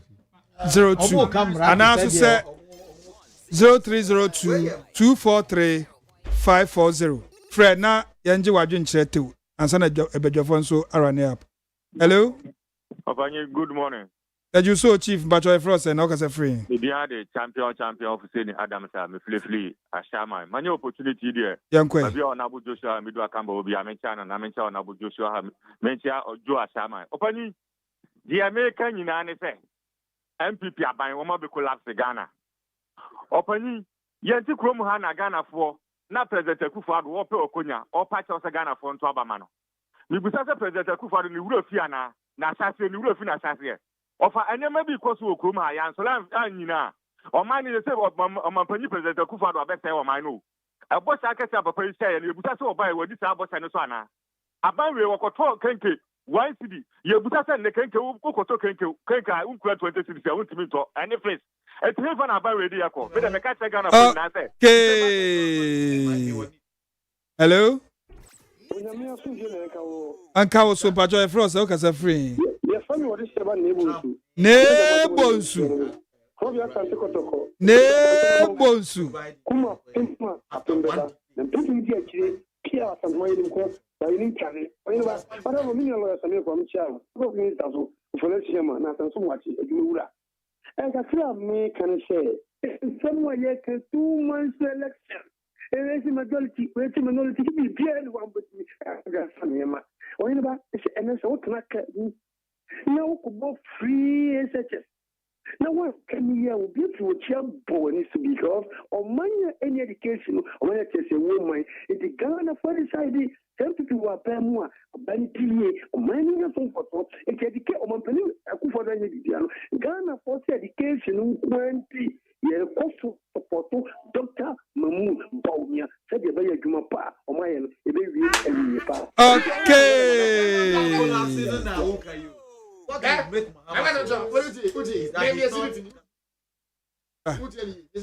Hello. Hello. Me pacho e frost na kasa free. Pacho e frame Kwame Adombo atin. E fefi adenta. Kwame yanko. Yo. So me yanko ponsha on o producers ene panelists guests na omo ho no. Amen. Na pacho ne e pese e kan kakra ne se debate no Nana Akufo-Addo episode of Frema presidential candidate no. Ya chere ne che ehun hia. If you say ono number so. Sabe me NDC ni me party. Na mo ye kan no kra yen se ensem no yen kan no kwai. Emre ya Mahama efre for debate ono de no kan ye. Enti ombre so obi frɛ woti ehun hia na sambre wo frɛ a wo de na ehun hia enti Mahama mane nkɔ ya to so biem I'm saying now one Mr. Sekofi agent you are okay. One. Hello, good morning. Pacho your frost and okay free. Pacho your Mr. Court the surface to you. Mr. Court and Pacho yanko. Yo, good afternoon. Namisha. Ichia minia English the panelist na or Namisha me Medina Oye Dibwa NDC. Party and Amman Ghana. But the person did decide to say, I had the same law, and now we used to get a Shama in 2020. No, not all independence now. And again, that's son. Why they running from the same law they used? This hypocrisy, this double standard, doesn't have this country. The MPP they are the papa. The same thing. It's good to someone. That's optimism. Okay. Hello. About your frost, no kasa free. I will let my back up. March taxi driver denta. Me pacho yanko. Nina, my mo liad my pa obo. Na MPP ni na all so or do my papa. Come aje ba kwa ya wo NDC for won say omo fa mara nya djuma. Okay fine. Tamra kwa na ye bibia di wo bi. Mo ntimi ankokọ ka akobusa mu. Ana fufu asesi. Ana MPP for mo ni mra no say ye baka kwa test mra na he. Ye kwa test mra no ye no aya djuma edi mra na timi akre esa de na. Eno che say wo de na wo ebi si ba kwa ya nkọ test mra na he ntino. Ma ebi esi ama yanko kwato ana. NDC for anya gidigidi ni ade yade o. Ya o mu nsua de. No mu nsua de a o mu behu. Edira de ba mo sale o mo si MPP for ye. E first emre o mo famra. Okay. Hello. Hello. Me pacho your frost and okasa free. Pacho Jaffa ni me kasa free tema oil refinery. Jaffa yanko. Jumapa mu di mom. Ma me for wa kwenye sunchia me youth commander Mr. Kampa e wa shama me chia na papa. Ke yewura ma mu di baumia. O say ne papa di no co school no okoye economics. Na ne papa born ho kai tia ni school fees. Na ADDO e son baumia sa de mo ne koko say baumia na ye economics of it match dollar agina. MPP for man card on ko start number 1 or ba be start highest number. No, I qualify a MPP member. Kofi Antoasa ne Ajare Abamu what the bed dada Ghana for. And there Baumia said one on the papa didn't go school or can't come because you said 1 year economist got where the guitar. Ghana for Jimmy you. Jimmy and I'm not hatasso in Papa ne Bonia. Oh Massa Kwama Baumia and the person and say Ghana. Okay. Last caller. Hello.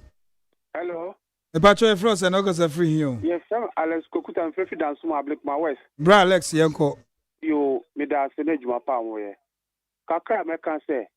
Prince Senior High School, the papa, na few way and conform to me senior high school, draw so papa. Because Prospector say the microphone, Okoja, and them better, okay, 7,000, 8,000, Obani to me go school. And so a free, and your man boy a day. And the parents are in the betting 7,000 Mambako secondary school. And so you said the year free. You go find one. Yes, for put that and put through and 1 month or so. And I moved to Amna, no father catastrophe, be Utiam 1 hour or 2. Yes, no, fair to get in there. The Mupa standard, papa. And no more say standard, papa. I have friends, quantity and quality. Standard education, oh, Corona could 3 months, walk school, 2 months, no about. Where, papa? Most education, Mabbe Sano. Only I'm yet my baba. Mama, or than my okay. Neat 100.9 FM. So graphics. No. You graphics. Mimao 1.5 minutes. Mame Bayer. Tabio, ya put my time. You can me 10 minutes. Menu ya kasano. 1:35. I'm Sir John Boydu letter no. John Boydu ka say by virtue of the fact he said Wajina independent, he has removed himself from the MPP. One can say on one side. And so that so constitution is actually constitution is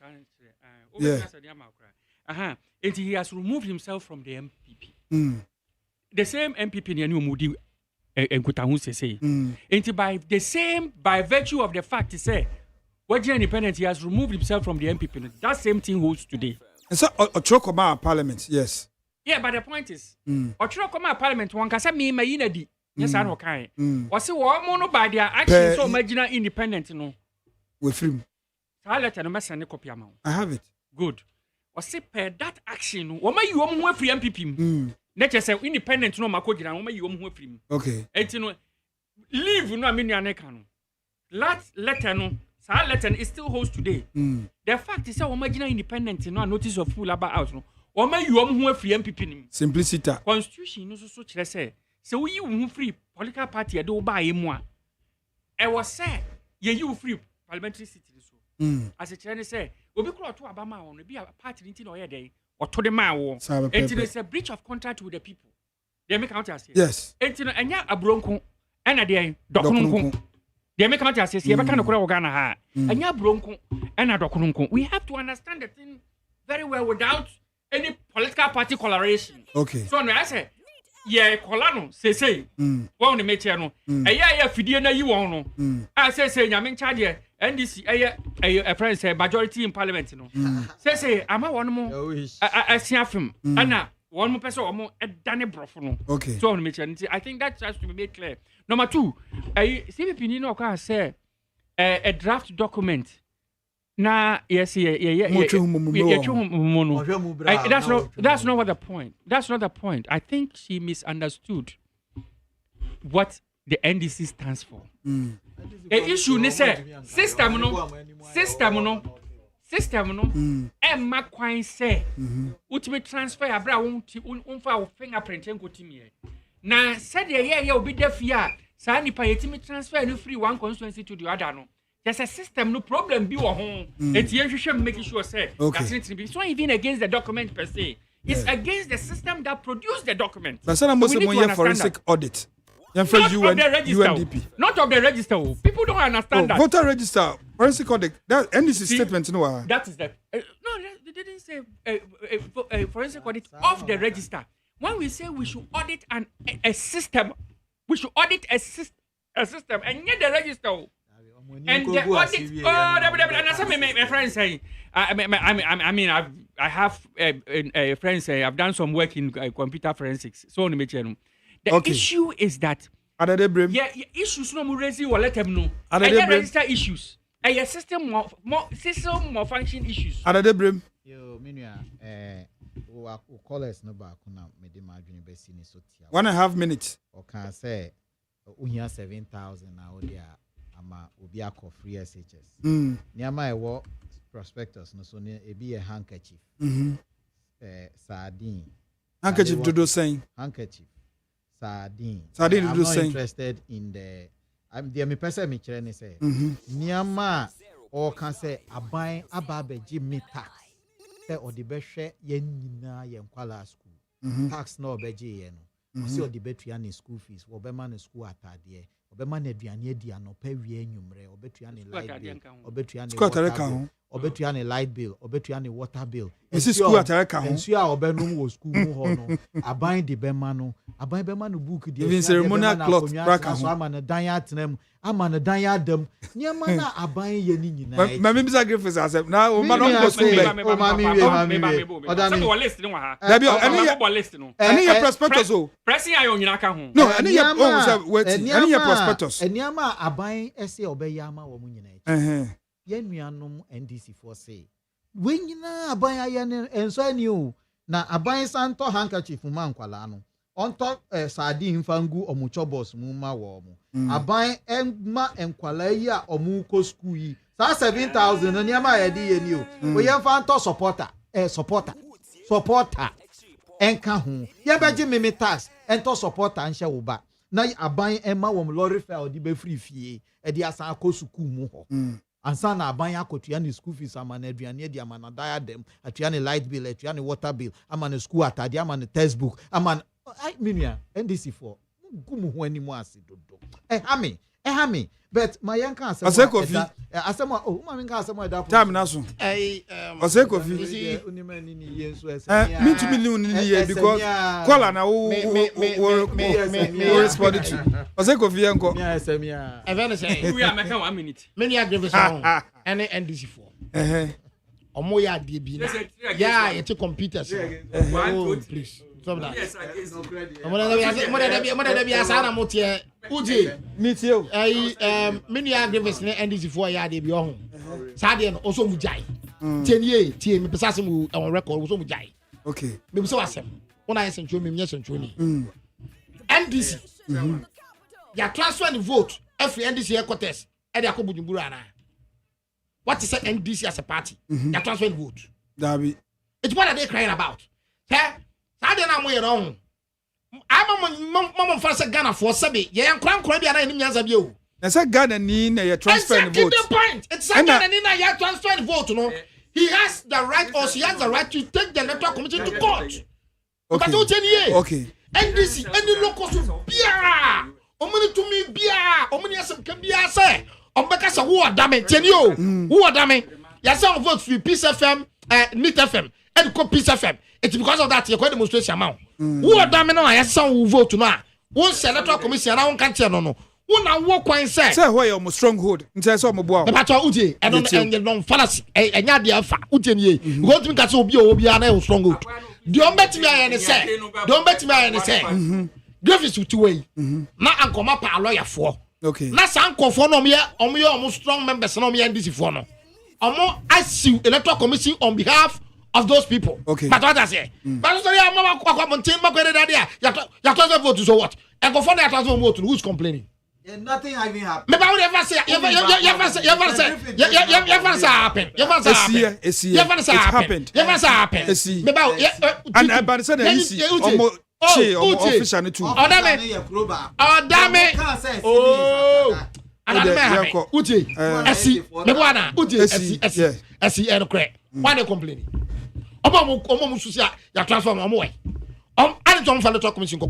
because so we share NDC for constitution on Saturday no am say obia ni peko ba ko bia ni wana institution bia ni won ma o wetima cha electoral commission bia onye na mom emra de electoral commission ba ye no sa mra de betima fa electoral commission atia no which is the Supreme Court it is a kamani abriampa Let's say Muslim call for ampa. Sue the electoral commission on behalf of those people. Okay. Now bibi. Na kai demonstration. Demonstration no. Exanie. Ntomko ye nkosiaga. Debio, on can constitution, constitution this for the Troy. Almost say, and this for according to constitution, almost say this for pa. Almost 50,000 demonstration.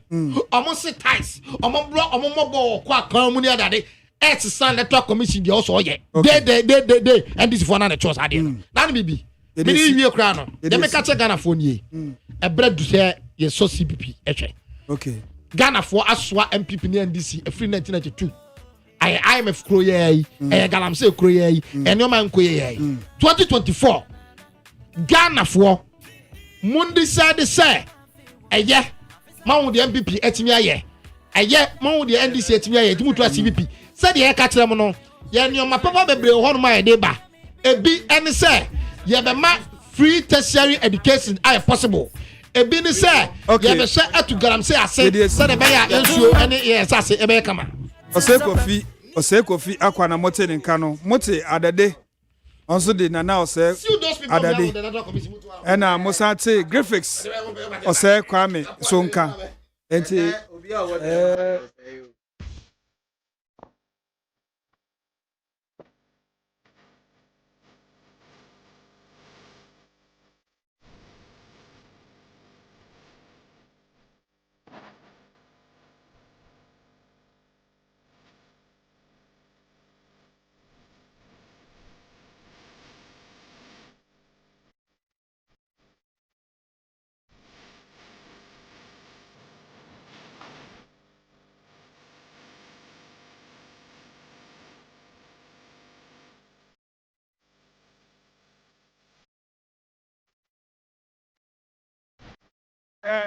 enyuma mebo na against fu abadem ha ma mo ye den Charlotte Odamiado Mrs.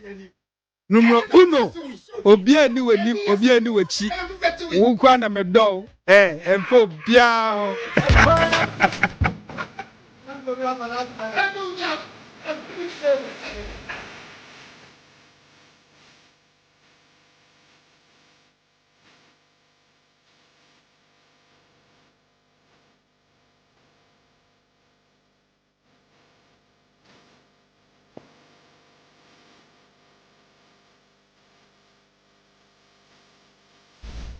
aha na ya de dwumani na si ya do bibia se wa unya bretie ya wo send messages empo message ni ntumi ankenkan embre mbem nanso yesrew aya obekoso asende amaye na omba efie ha me yetena ase nso ye de omo ase graphics osay kwa me ye de wase osay kofi akwa ye de wase ena nana osay ADDO nso ye de wase.